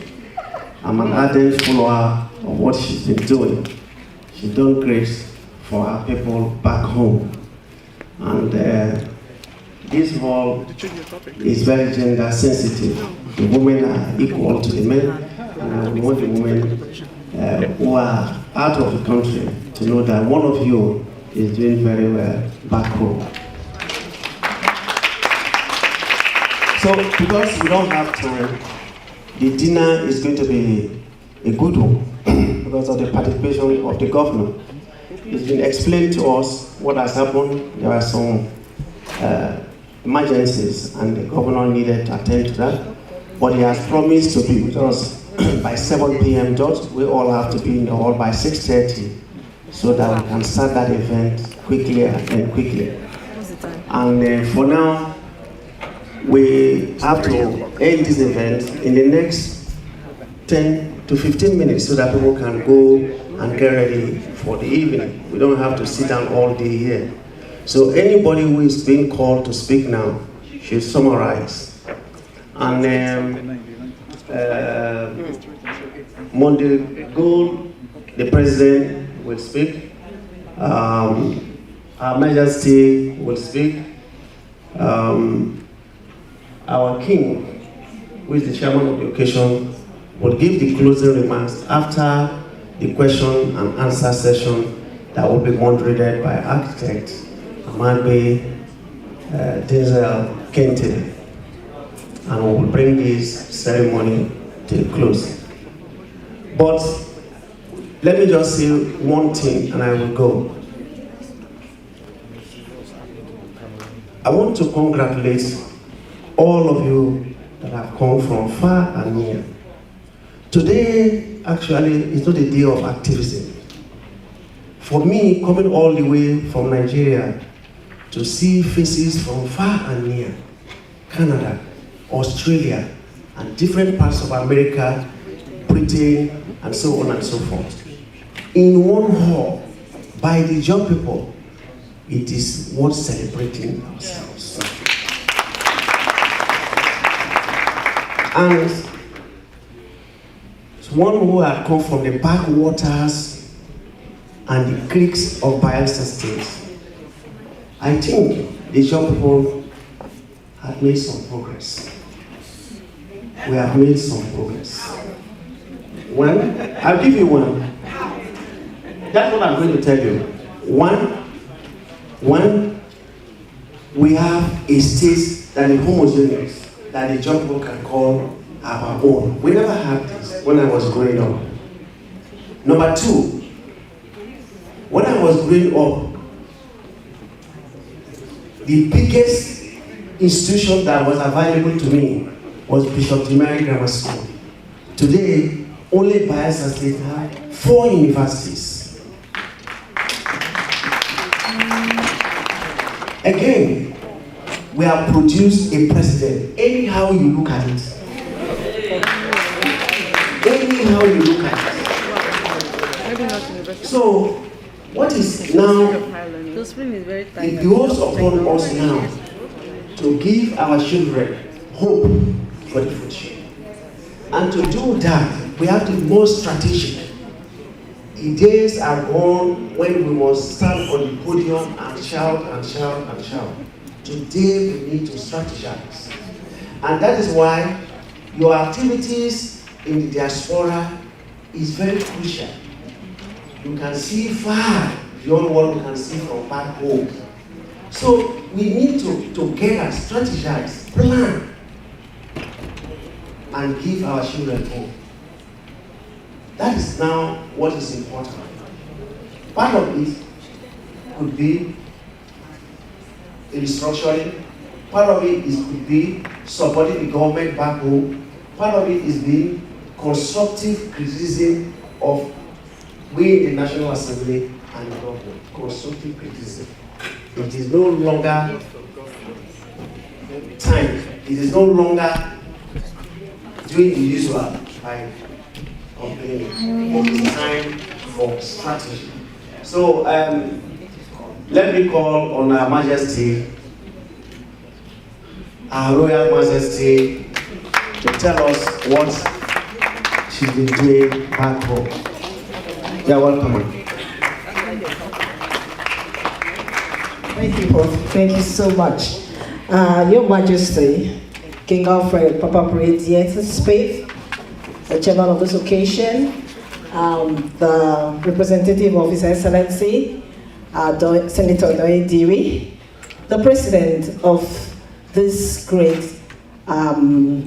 organization, all the speakers here present. I would like to learn some of the protocols, the honorable members of the House, as I said, ladies and gentlemen. Thank you for this opportunity. I am Her Majesty, Dr. Josephine Dieta Spade, a barrister at law. And I'm really excited to be here today and given this opportunity to speak. I'd like to start, I'm going to cut part of because of time constraint, I'm going to cut part of my speech in because of the history. I think we all know the history already of the Ijaw Nation. But I'd like to thank the organizing, committee for this, putting this together. It's not an easy feat, and being the maiden one, I want us to put our hands together for them, is the maiden one for the IDC. I mean, it's indeed commendable that though you're in the United States of America, you have not eroded your sense of appreciation for the Nigerian culture. And this has led to having this program. I've been given a topic, effective collaboration between the Ijaws in the diaspora and the Ijaws back home, specifically for the women. My topic is effective collaboration with the Ijaw Diaspora, hope for the Ijaw women. So I'll go straight to talk about the Ijaw women, the Ijaw woman. The plight of the Ijaw woman. The Ijaw woman is majestic, full of strength, beautiful, hardworking, long-suffering, compassionate, and caring for her children and loved ones. The Ijaw woman is depicted with a pan on her head, a baby wrapped on her back, and her work implements in her hands, ready to provide for the family under the hot African sun and the Niger Delta rain, unperturbed by the harsh experiences of life. That is the Ijaw woman. Ijaw women are mostly breadwinners and the nurturers of their families. However, their livelihood is greatly impeded by challenging environment of the Niger Delta, which, though rich in oil and income-generating opportunities, same are out of the reach of the Ijaw women. According to Professor Bolande Awe, it's important to focus on women's history because an account that ignores their contribution to development cannot be valid or reliable. To the Ijaw, God is not merely a creator but a procreator. The divine power to bring life into being is understood in the light of the functions of women to replenish the earth, according to Alagwa 2003. Many groups worship and still worship female guardian deities, thus reinforcing the strength of the feminine image. Women play a significant part, yet to be fully detailed in study, to the development, and they were most central in every field, exercising domestic economic power, the power of combined opinion in politics, and through the force of moral and group persuasion. Late Honorable Justice Koribamo David Ubuku, a chief judge of Bayelsa State, firmly affirmed the role of women in the Ijaw land at a program in Yenagua in the early days of the creation of the state, when he said, he told the gathering that the tenacity of his mother, without that he wouldn't have advanced in life. That his mother was the sole strength that brought him to who he is today. That is the true story of many sons and daughters of the Ijaw land. The women, their mothers are strong, industrious, and visionary, educated enough. The children are sent through school to achieve heights their parents could only dream of. Unfortunately, today, the evil of industrialization in the name of oil and gas extraction and the attendant land grab pollution have put a lot of our women out of the traditional livelihood, occupation of fishing and farming, which gave them prosperity in the past, thus pushing them into poverty and loss of control of the children's basics because of the numerous vices among our youths.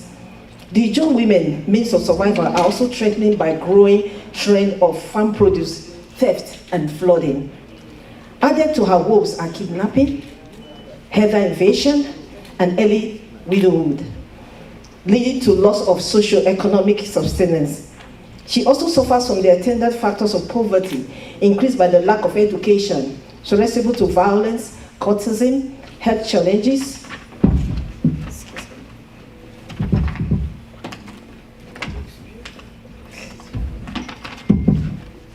underage motherhood, in addition to some harmful traditional practices. The list is endless.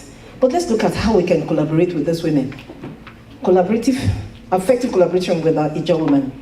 Ijaw women are agents of social change, if given the opportunity.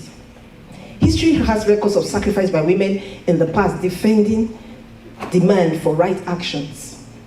With modernity and the growing global village scenario, room exists for much to be done to improve this society,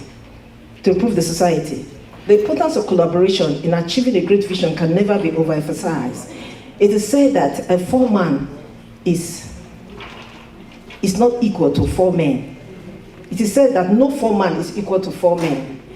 2 heads are better than 1. A single tree does not constitute a forest. The above sayings underscores the validity, the vitality, and indispensability of collaboration in achieving incredible feats. Therefore, Collaboration will be a welcome development, for it will change the narrative of the Ijaw women in the livelihood scheme. Now, it's undeniable that the Ijaw Diaspora have assets for collaboration due to their international exposure, international contacts, financial resources, human and mental resources that override the economic capabilities of their counterparts in the homeland. Therefore, they can offer training, assist in primary health care, provide resources, and partner with the Ijaw women in their homeland.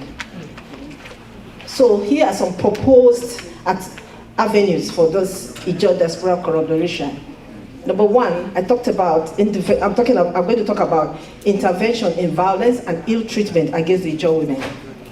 The Ijaw women, like their counterparts across Nigeria, as we have heard so far, are victims of cruelty that include neglect, rape, defilement, domestic violence, female genital mutilation, trafficking of the girl child, and exclusion of widows from their late husband's property, among others. As a queen of the Ijaw extraction and a lawyer by profession, we have been able to assist many widows through the Office of FIDA, the Federation of Women Lawyers, to support them in gaining freedom from their oppressors and acquiring their rightful possession. We have also used the welfare officers of government to bring assistance to most women. Until recently, Dame Julie Doling, while in the office as the Director General of NATIP, National Agency for the Prohibition of Trafficking in Persons, was a guest in a program we organized to enlighten women on the trafficking of girls for prostitution. And we have since put a close eye on them from our domain. Incidentally, I'm the president of the Queens of the Niger Delta. So I've used that avenue to put a close eye on trafficking of girls in different domains. In the above regard, I proposed the Ijaw Diaspora to organize or sponsor campaigns of violence against women within the Ijaw nation, working together with FIDA and other recognized human rights advocacy group organizations in the campaign against violence on women, especially in the next coming electional period I always use to occasion violence against women. The organization of the youth's attitudinal change, prevention of violent conduct, and persecution of culprits, and rehabilitation of these victims. Also, the importance of education cannot be overridden. So I would want to encourage the diaspora to, I'm trying to cut my people down for time, to do something about education of the girl child, to sponsor the girl child, to help the women with adult education, because most of them are not educated. And like one of the speakers said, without education, we cannot actually bring up our children in a proper way. So I'm advocating that there should be, in my own opinion, opportunities given to these girls, like I have done. As my position, I'm a proprietress of a school, spanning elementary to the high school, and I've used this God-given opportunity to give scholarship to the girl child. I have over 40 students on scholarship at any given time in my school. Currently, I have 25 students, both male and female, from my kingdom, 5 solely sponsored by me for 6 years and free accommodation and free transport, while the remaining 20 in collaboration with Ajib and other oil companies, solicited by me. My foundation, Lady Josephine DSSP Foundation, caters for the orphans, the widows, the physically challenged, and the elderly. Because the elderly are one group of people that have been greatly neglected in Nigeria. When we go to see them, you see the women, most of them are bedridden, they don't have children, and nobody cares about them. So we clean them up, provide for them, and get a care for them. And we don't really have elderly homes for them to go to. So it's a great problem, and I'll be glad if, or I'm proposing, that the Ijaw women diaspora do something about it. Thus, I recommend that our diaspora counterparts do more with the resources available to them in organizing academic trainings, helping the Ijaw female students to access local and international scholarships, and offering financial support for the indigent but intelligent Ijaw female students. Likewise, support the elderly with adult education prospects and will promote general literacy and improved living. By so doing, the Ijaw Diaspora will have created a forum for the guests and women to improve their communication skills, trade, and invariably the generation unbound. I also talked about here empowerment, empowering the Ijaw woman. When I became queen of Twombra's kingdom, I discovered, which is exactly 28 years ago, I became queen of Twombra's kingdom. I discovered that the women were neglected in the scheme of benefits offered to the kingdom. Their livelihood was hampered negatively, affecting their survival and children's education. Then I set out to work to convince the king and the chiefs of the importance of creating an enabling environment for the women to strive. These issues were presented also before the CEOs of companies in that environment. And I would be glad to say I blazed the trail in 1998 when I was the managing director of the microfinance bank to give the kingdom women microloans to better their lot. We achieved the empowerment feat by making the women form cooperatives, and each group of 10 persons were given finances to start a trade. We also created an executive arm to manage the kingdom affairs, which a woman leader heads today. When we found out that the elder women were neglected, we created an elder women forum alongside the women executives to cater for the aged women in the kingdom. Today, we have supported the women to own a cold room, flower sales outlets, income generating passages, and job opportunities.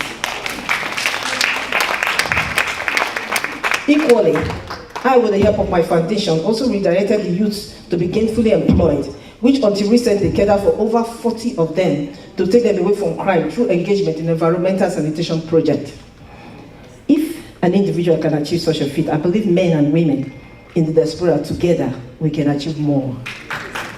So I charge you, the Ijaw Diaspora, to make a difference in the lives of the Ijaw women in Nigeria by supporting their ability to cater for themselves daily and become self-reliant by offering them microloans, collaborative export opportunities, community investments to create employment, introducing them to new technologies, advocating for improved living conditions, and providing support on trading implements.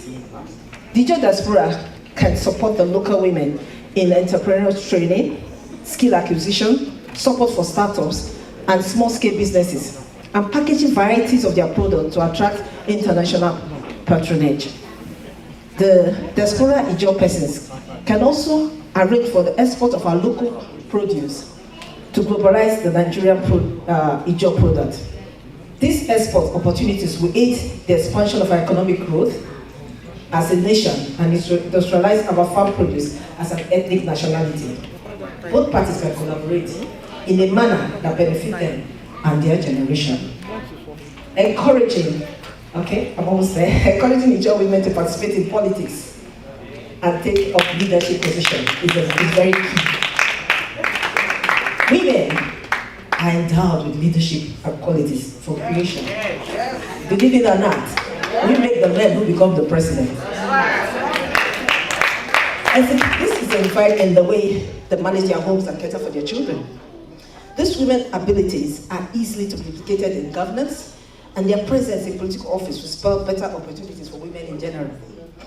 So encouraging and supporting Ijaw women in politics and leadership positions will go a long way in ushering the much needed liberation and self-reliance. I was opted to contest the election in 2011, but there was no contest, only selection. And I was not selected because I didn't have the real support. I lacked the support at that time. So through my mega resources, I still manage 2,000 women across the Niger Delta in my foundation that harbors the widows, the physically challenged, and the elderly.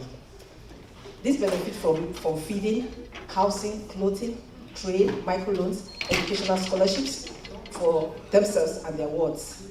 These people had encouraged me to vie for office, and I still hope age is still on my side. However, I'm 55 this year. My youngest is 23. However, The chance is yet to come. Have I ever used, until this moment, the chairperson of the Queens of the Niger Delta, until recently rather, and the president of the Queens of the Niger Delta to achieve some of this feat. So leadership training is very important for women back home. So as diaspora, I think you can help them in that way to create the avenue for them to be trained and encourage them to vie for offices. Conclusively, I'd like to say thank you for giving me this opportunity to speak. Despite the fact that I had to push out my speech here, but I'm sure I've said something that's very important to take home. So, collaboration cannot really be possible without a platform. So we need to create a platform whereby these women can be reached. And I tell you, the Ijaw women will not disappoint you. So that the local Ijaw woman can be empowered to achieve their fullest abilities and potentials in every aspect of life. For every Ijaw woman to fulfill the requirement of her heart and be free from this form of oppression, she needs to be liberated and confident in herself. Her desired accomplishment in life is a sine for the benefit of the Ijaw nation naturally. Once more, permit me to thank the organization for this great assembly, for listening and giving me this opportunity to share my thoughts. God bless you and God bless you.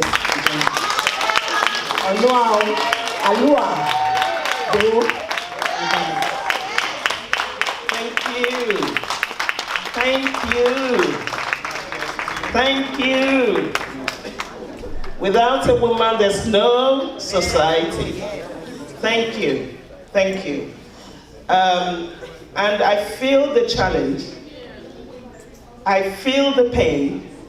And I will challenge you, the Queen. I want to say in this room, the Ijaw Diaspora is about our people. I challenge every single, in this part of the world, social workers are the people that support these women. Every single social worker, registered practitioner in the IDC, the woman calls for your support. Put yourselves together and support that call. Put yourselves together and support that call. And I challenge you all, by the end of this convention, I wait for all of you to come to me. As the Director of Humanitarian Matters, the Queen, I would like to have your complimentary card, and we would follow that. We've done some work with Do Foundation in Bayelsa to support women around domestic violence. So we'll continue to work with you. Thank you. God bless you. Thank you.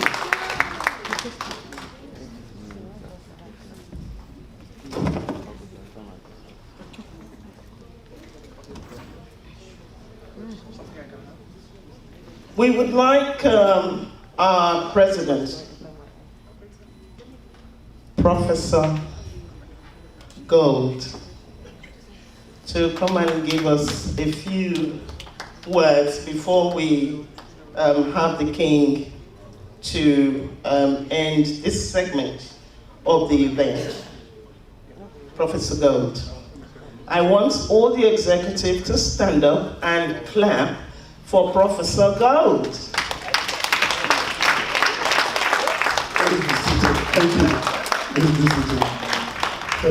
Thank you. First and foremost, let me recognize our brothers and sisters on the high table. I also want to recognize the job people from the United Kingdom. We have in our midst Dr. Boma Douglas and his wife, who is a barrister, June Douglas. Please put your hands in.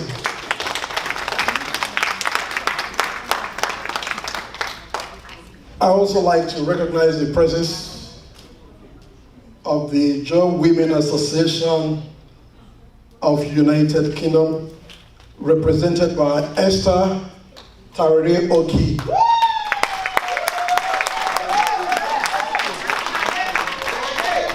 I am making this introduction to attest to the fact that the Ijaw Diaspora Council is a family of most of the most viable Ijaw Diaspora organizations around the world. I also want to recognize the presence of Chief Dambo. Chief Dambo is the president of the Bayelsa State Association in Australia. We also have, by the way, Barrister Douglas is the president of the Calabria Association of the United Kingdom.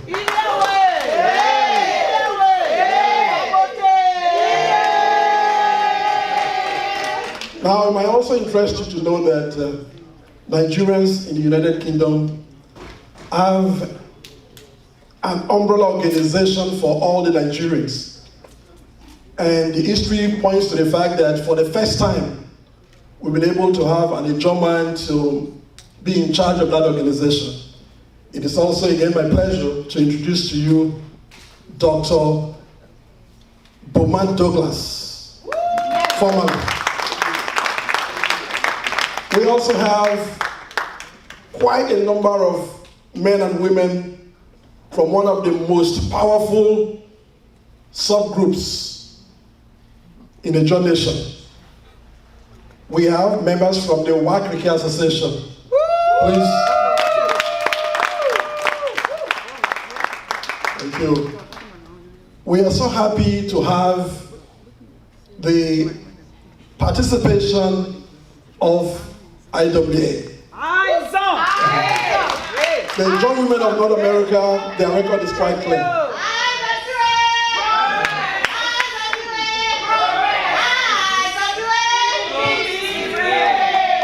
Thank you. Thank you. Now, when it comes to Ijaw matters,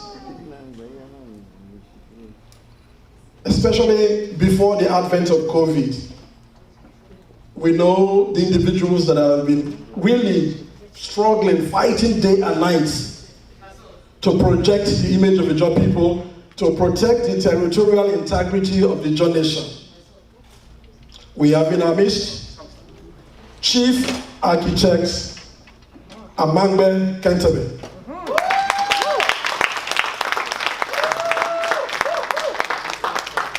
Well, the list is long. I'm going to stop there briefly. But I want to also recognize the executive members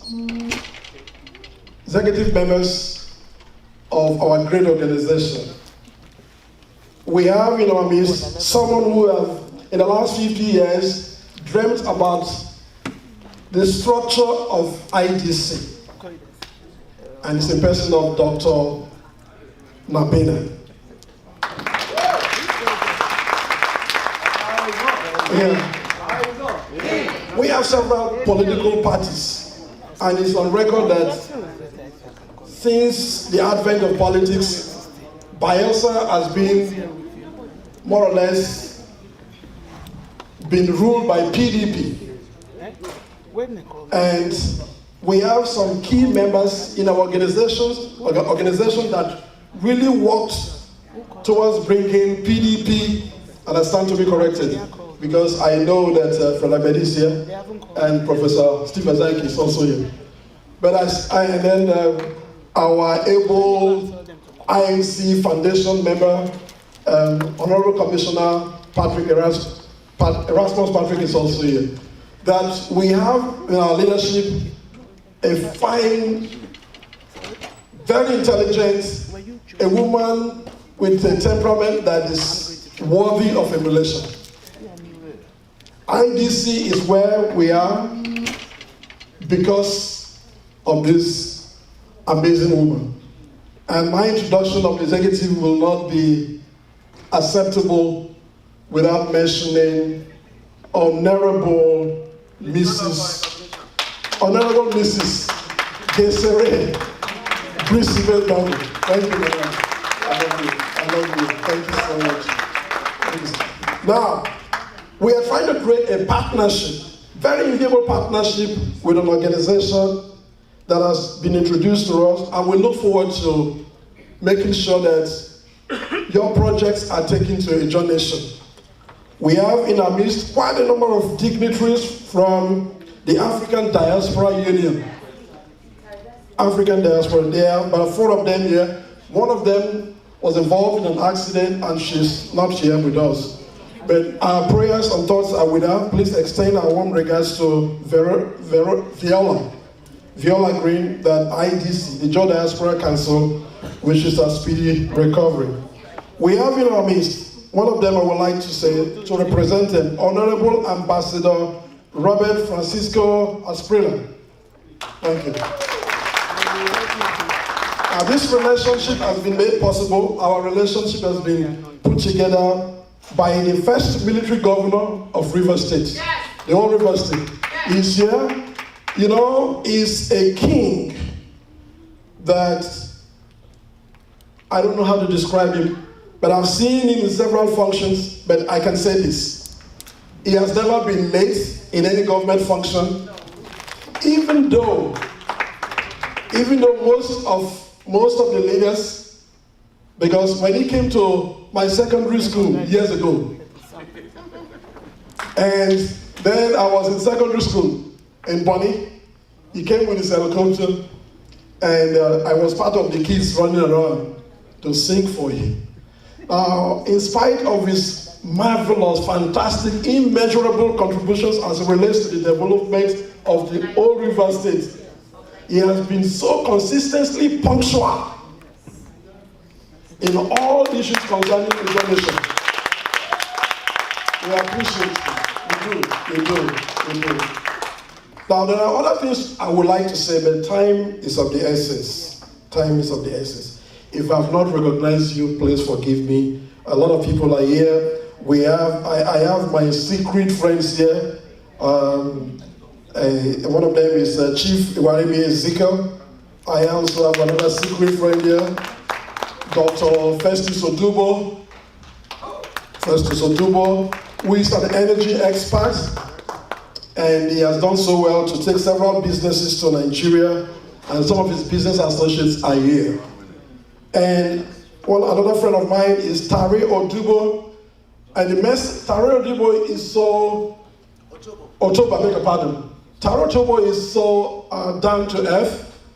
He lives in North America, and our convention was not communicated to him on time.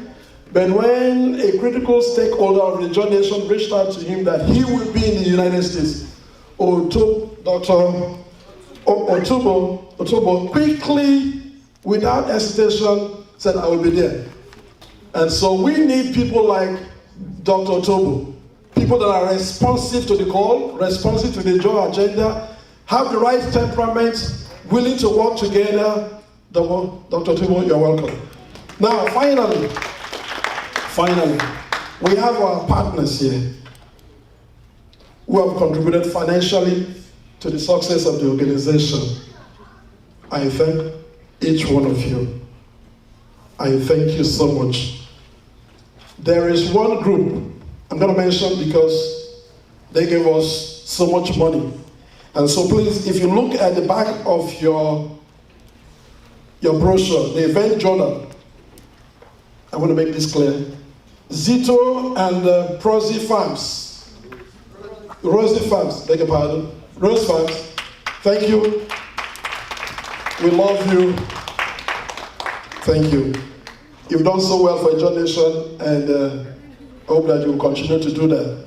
We also like to recognize the second page, that is TTS, back cover, inside back cover. This is a company that is well known internationally, because remember now, it is reported that we have about last year's remittance, diaspora remittance to Nigeria is about $27 billion US. And we know the record shows that that is just a fraction of what Nigerian diaspora can do. We have sometimes, most of the times, we send so much money when we are going to Nigeria, and that has not been officially recorded as part of our financial contribution as it relates to the stability of Nigeria. Now, we have TTS that has surpassed quite a number of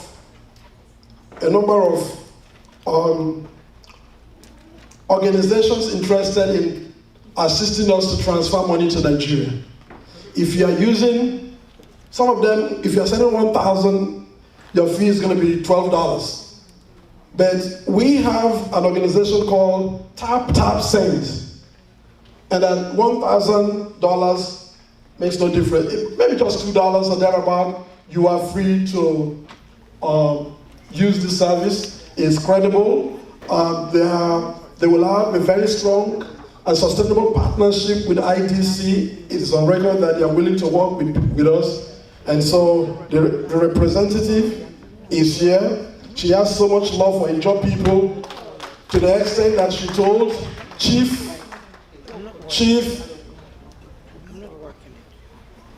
Edward Ibanimo and his wife and their children that she is willing to be seen as an Ijaw woman. And so tonight we are going to see her in Ijaw regalia, but she is from Yoruba Nation. Okay, thank you. So once again, I have my prepared speech here. I've been there for too long. So I thank the members of the high table. Some of them I can't mention, but we have one of the most respected ambassadors here. Tarila, we love you. Thank you so much. Thank you so much. Thank you so much. Thank you so much. All right, with that, I'd like to say thank you. Buy the raffle tickets. It's going to be amazing. I guarantee you, if you've not been to the East Coast before, you will see what you have never seen before. So please show up, and we'll take it from there.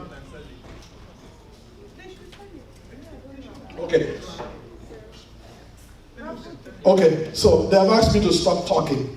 Love you. So, I will, and I'm still talking. This is what teachers do, so you know I'm a teacher. Please forgive me. I did. This is the second time I'm recognizing the IWA, the Ijaw Women of America, the Ijaw Women Association of United Kingdom, ably represented by Madam Oki. Thank you. Yes. I recognize everyone. God bless you. My name is Tari Oki Akinlade, President, Ijaw Women Association, United Kingdom. Yay! Thank you very much. Thank you very much. Thank you very much.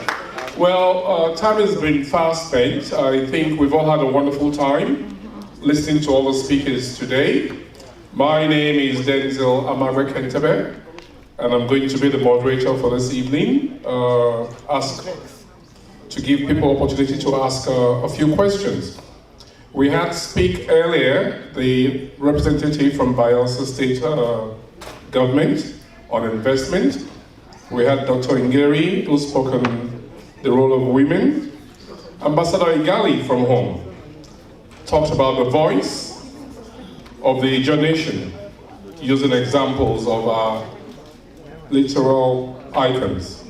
Then we had Professor Turner, who talked about impacting our villages, impacting villages in the African community. Lady Ankiu revved us up, as usual. What do we want? A big question, because if we don't know what we want, we don't know where we're going. Her Majesty, Dr. Spieth, spoke about collaboration with the diaspora, especially with the women, and she gave us great examples of the things that she has done, and also suggestions on what can be done to improve the collaboration, especially between the diaspora women and the women back home. So now this is your turn to ask questions.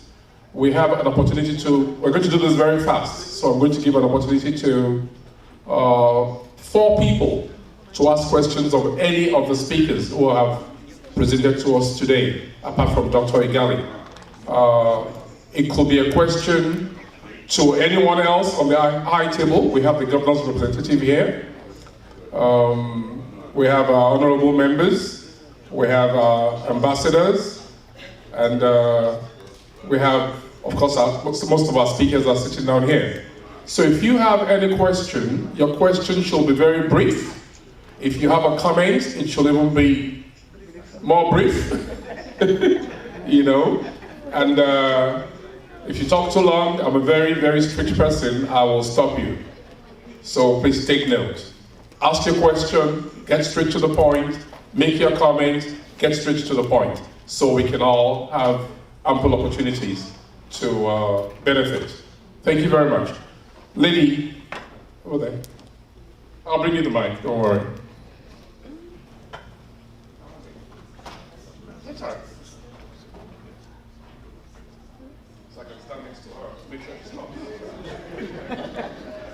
My name is Bina Idiaw. My question is for the presenter of the Bayelsa State Investment Summit. She talked about investments in Bayelsa, but I didn't hear anything about tax incentives from the state. So I would like to know what the tax incentives are for Bayelsa State. Thank you. That's a great question. Thank you. No, go ahead. Okay, now Bayelsa State can only give you a tax break on what it controls. Federal taxes obviously has nothing to do with the states. States cannot control that. However, working together with the NIPC, we can facilitate tax holidays, which are federal taxes. State government controls payee tax. That we can talk about, but not federal taxes. And then you should also know that we are working to key into the AGOA, which is the Africa Growth Opportunities Act. It's actually a United States Act that enables people export over 6,000 commodities from Africa for qualifying countries. Happily, Nigeria is one of those qualifying countries, tariff-free to the United States. So those of you here can key into that. You can't do that from here, but if you're exporting goods from Nigeria to the United States, you can key into AGOA and do that tariff-free. Thank you. Thank you, President. Questions? Yes, please. There's a lady. Okay.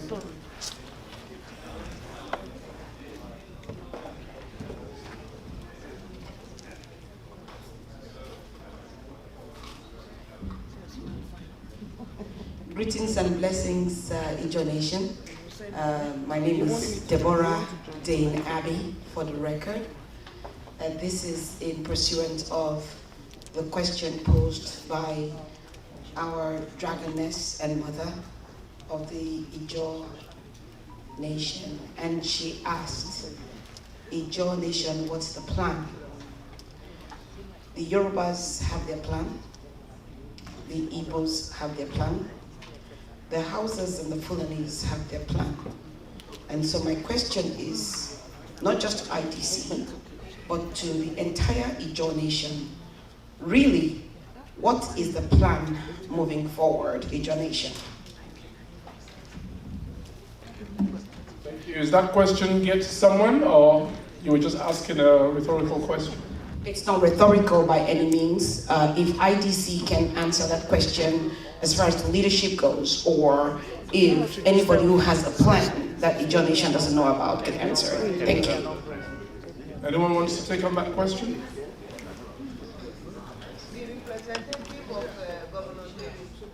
Our governor will speak. Thank you very much. 30 seconds. Yeah. Well, I'm aware that the president of the INC, the Joint National Congress, Professor Benjamin Lukaba, is doing something in that direction. A group of our people too have put themselves together to find out more facts as to how to get there. So be rest assured that we are not going to be left behind. The INC is doing everything possible to bridge the gap. Thank you very much. Thank you. I mean, it's very surprising. I was listening to Dr. Igali, and he had mentioned that sometime in the 60s, I think Ernest Ikoli started the first political party. And then he went down to the 70s and 80s where he said that in River State also we had another political party started by Niger Delta. Dapabre. But today we don't have any. So maybe that's where to start from. Let's start thinking about that. That's the way we can form a party that we know that this is for Ijaw people, what Ijaw people want, and then we'll go and bargain with it. That's what everybody else is doing.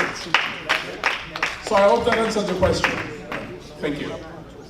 Question? Oh, there's a question here.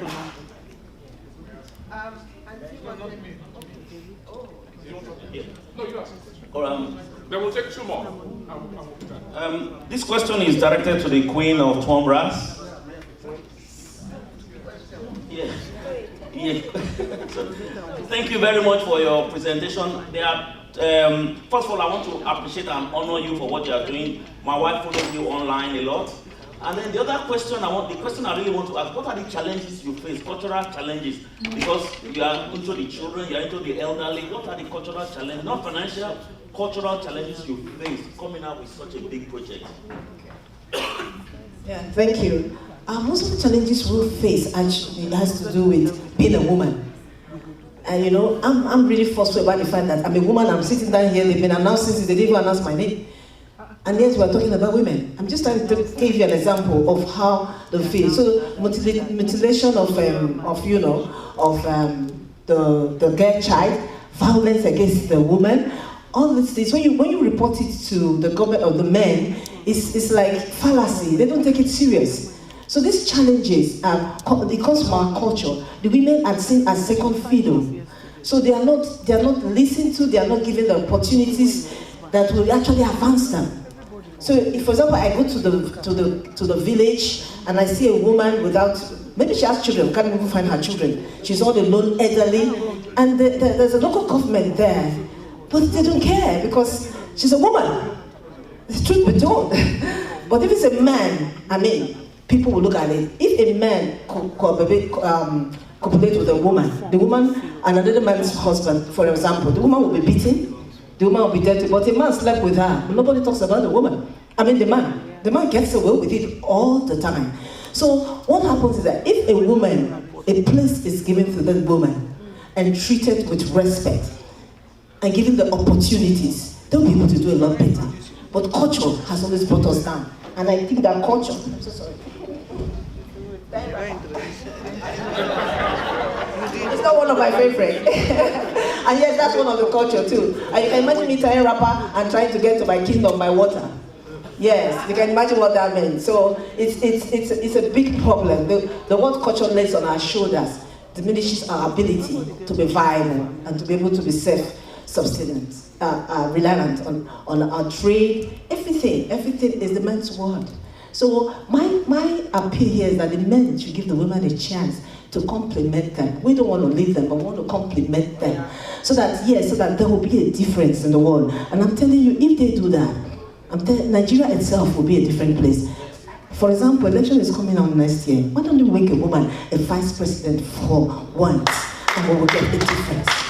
Culture has already brought us down. But if you look at history, which has not really been documented, women did a lot in history. Think of Amina, think of Ada. They were there, there were women, great women that made a difference. Can Nigeria do that? Can the Ijaw nation think of bringing up their women? At least one woman to make a difference in the Ijaw nation? That would be great. I'm thinking of what she said.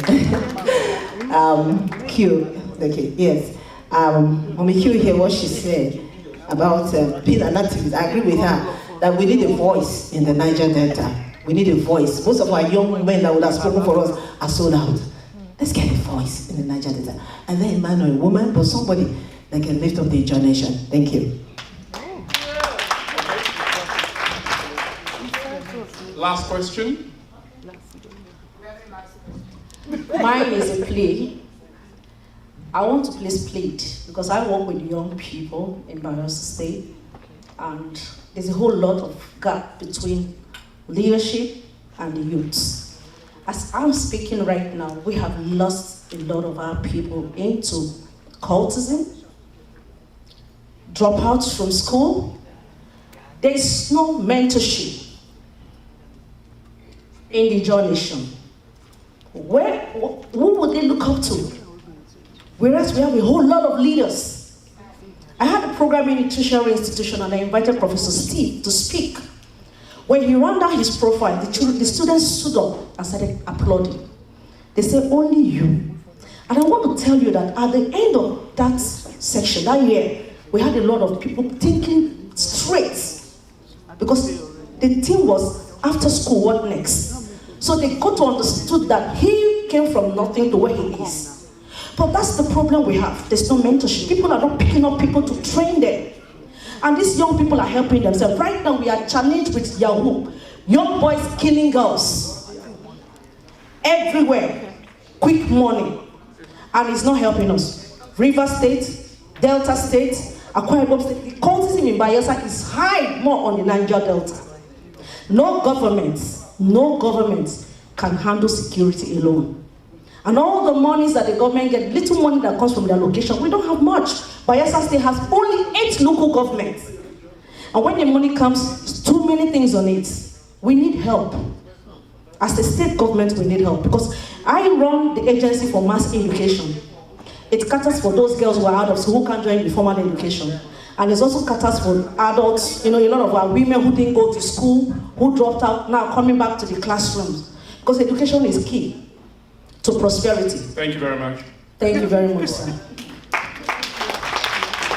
Well, thank you for that. I mean, I let her go for a little bit because it's something that we all needed to hear. Those kids are our future, and no matter what we're doing here, no matter how successful we think we are, if we have no kids to hand over our nation to, then all our efforts will have been in vain. Yes. So we need to really think about that carefully, and maybe another session somewhere. No more questions. I said 4. I'm sorry. And that's it. So thank you. Let's have our king close so we can leave. Thank you. Thank you very much. Thank you. Clap for me now.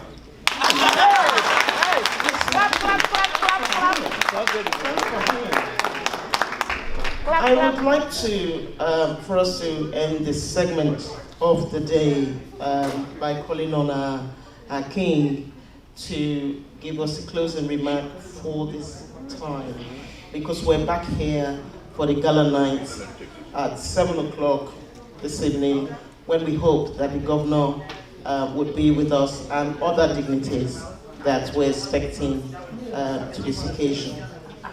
But I want to use this opportunity before the king comes to say thank you, to invite that lady who spoke about the young people in Bayelsa to please come and see me before at the end of this event.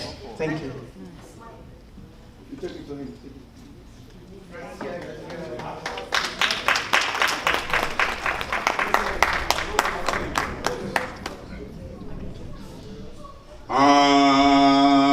Ijaw. Ijaw. Ijaw kimemea. Amdem na mea. Onwa. Ado. I must admit that I am fully satisfied for coming for this conference and summit. I wouldn't have missed it for all the tea in China or the oil in Nigeria. And that's it, the fact. The Ijaws have stood their ground over the years, as was clearly spelled out by Ambassador Gali. The Ijaws are a peculiar people.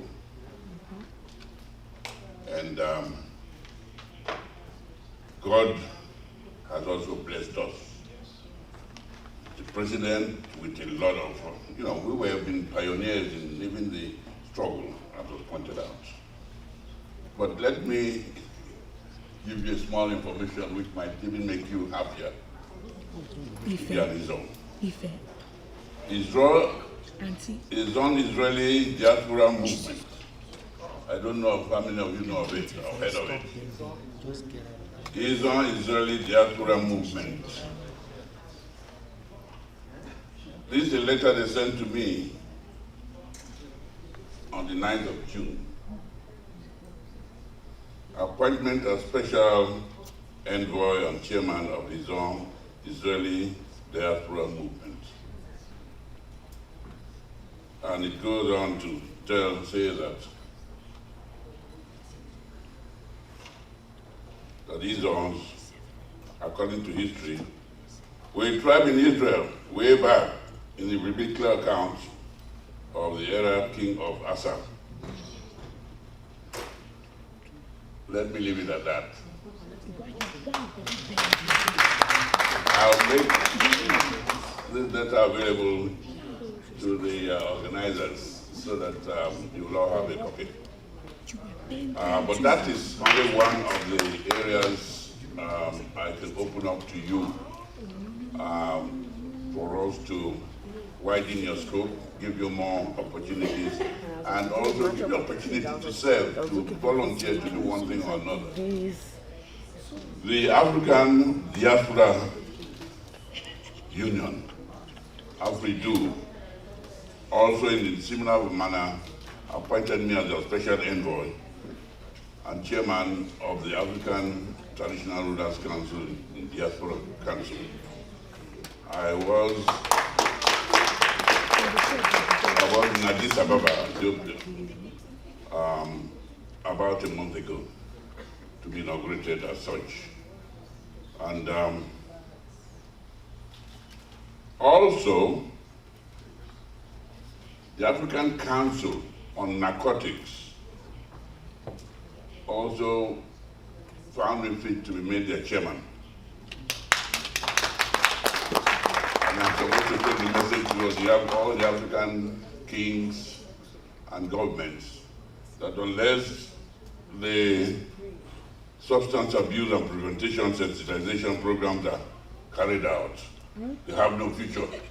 Because the people that we're supposed to be handing over to would have become junkies. These are just a few things which message I thought I should pass on to you on this occasion. You can identify with the African Diaspora Union, which was set up about 10 years ago by a declaration of the African Union itself in South Africa, in a place called Sadon. Well, we are going to try and see that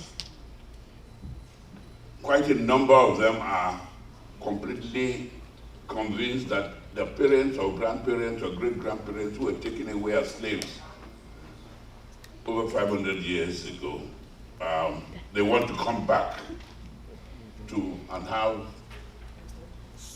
established a homestead back in Africa. And they have chosen Bayelsa as where they want to have a smart city.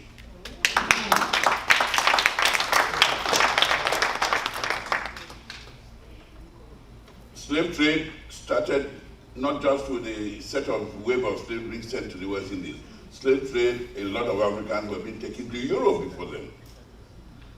So there are a lot of the Africans in the diaspora who really want to come back home, and they have an organization called the Right to Return. Over the last 10 years, they have given us a report of how they have progressed. They also have a sixth region, apart from the 5 regions, North, South, East, and Central Africa, and East Africa. They also have the Caribbean and all the West African, South African group as the 6th region of the African Union officially, and they attend the meetings of the AU. They too are now part of the African Diaspora Union, AfriDu. So your organization will be linked up to them, and you should identify where you can also assist. And you also belong to that union anyway, automatically. they are also ready to come and set up a Diaspora Investment and Development Fund. And with that, we might be talking of building an African highway from Cape to Cairo and Mombasa to Dakar, crisscrossing somewhere in the Central African Republic. These are things which we have been working on for some time now with the USAID. Unfortunately, the 100-year plan, which included 36 deep sea ports and all that, some of them being done by the various countries, like Agay, by Bayelsa and Otuambras. The port there is another natural port. It's already a port. The oil is an oil port. And also, the NPA or the Ministry of Transport earns so much for every barrel of oil that is sent out, although they don't even have a signal man there. So they just have this money being paid from some escrow account. So we're trying to see that they come and set up a commercial port there. And but a lot of things which you can identify yourself, and will open new vistas for you to go and invest also in other parts of Africa, whether it's Gabon or Cameroon or the East African group. I know a lot of Nigerians are over everywhere. I mean, in South Africa, you know the number of our DIN brothers and people who are there. And so we have Nigerians all over Africa. But this is also a new platform I would like to open up to you. And I have some of my visitors who are based here, and we'll be introducing them to you during this program.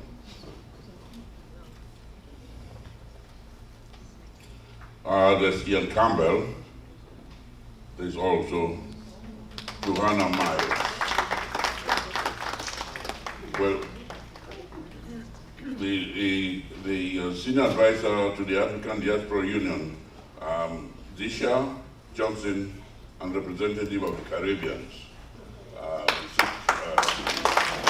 But here again, they're here and will be happy to interact with us while we are on this platform.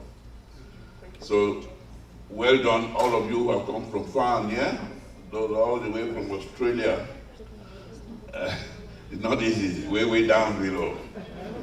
They made it here. Those from Europe and the British group, and of course the American.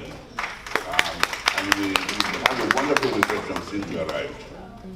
And the organizers also, full marks to you all. I'm happy that we were able to convince our governor to be here, and I'm sure this evening we're going to hear him speak for the horse's mouth himself. So thank you again for all the presentations, and my dear wife, my goodness.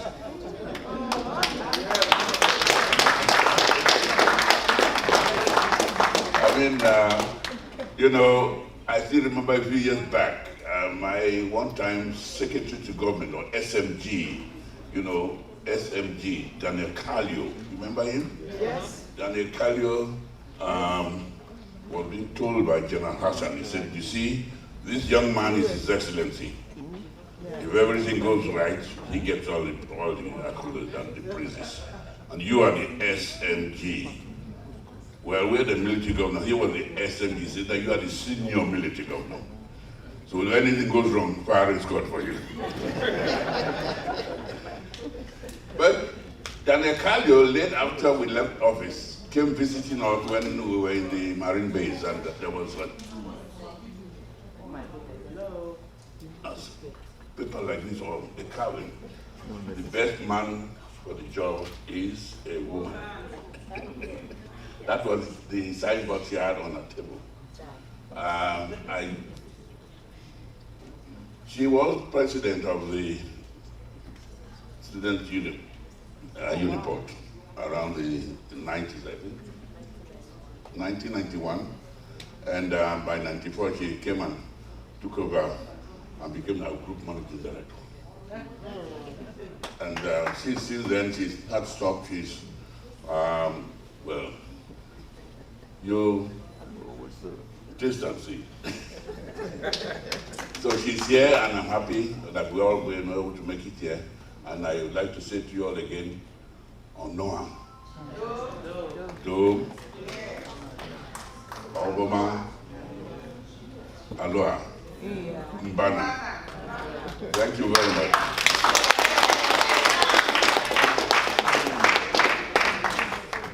Thank you, thank you, thank you, thank you. We cannot say thank you enough. And thank you to all of you that have been part of this event whilst we get ready for the evening event. I want to thank you enormously for all your contributions, for being a part of it. We hope that some of your presentations would not go in vain, because IDC is not an association, it's an organization, and we're a project-based organization. So we will take into consideration all of the things that are presented today. We will go away and get back to the majority of you who has presented. What we can do, we'll do. What we probably want from you, would ask you, because we know that we need each other for us to make a difference to humanity. Thank you so much for all your time. Thank you, and we hope to see you at 7 o'clock this evening. Thank you, everyone. Thank you.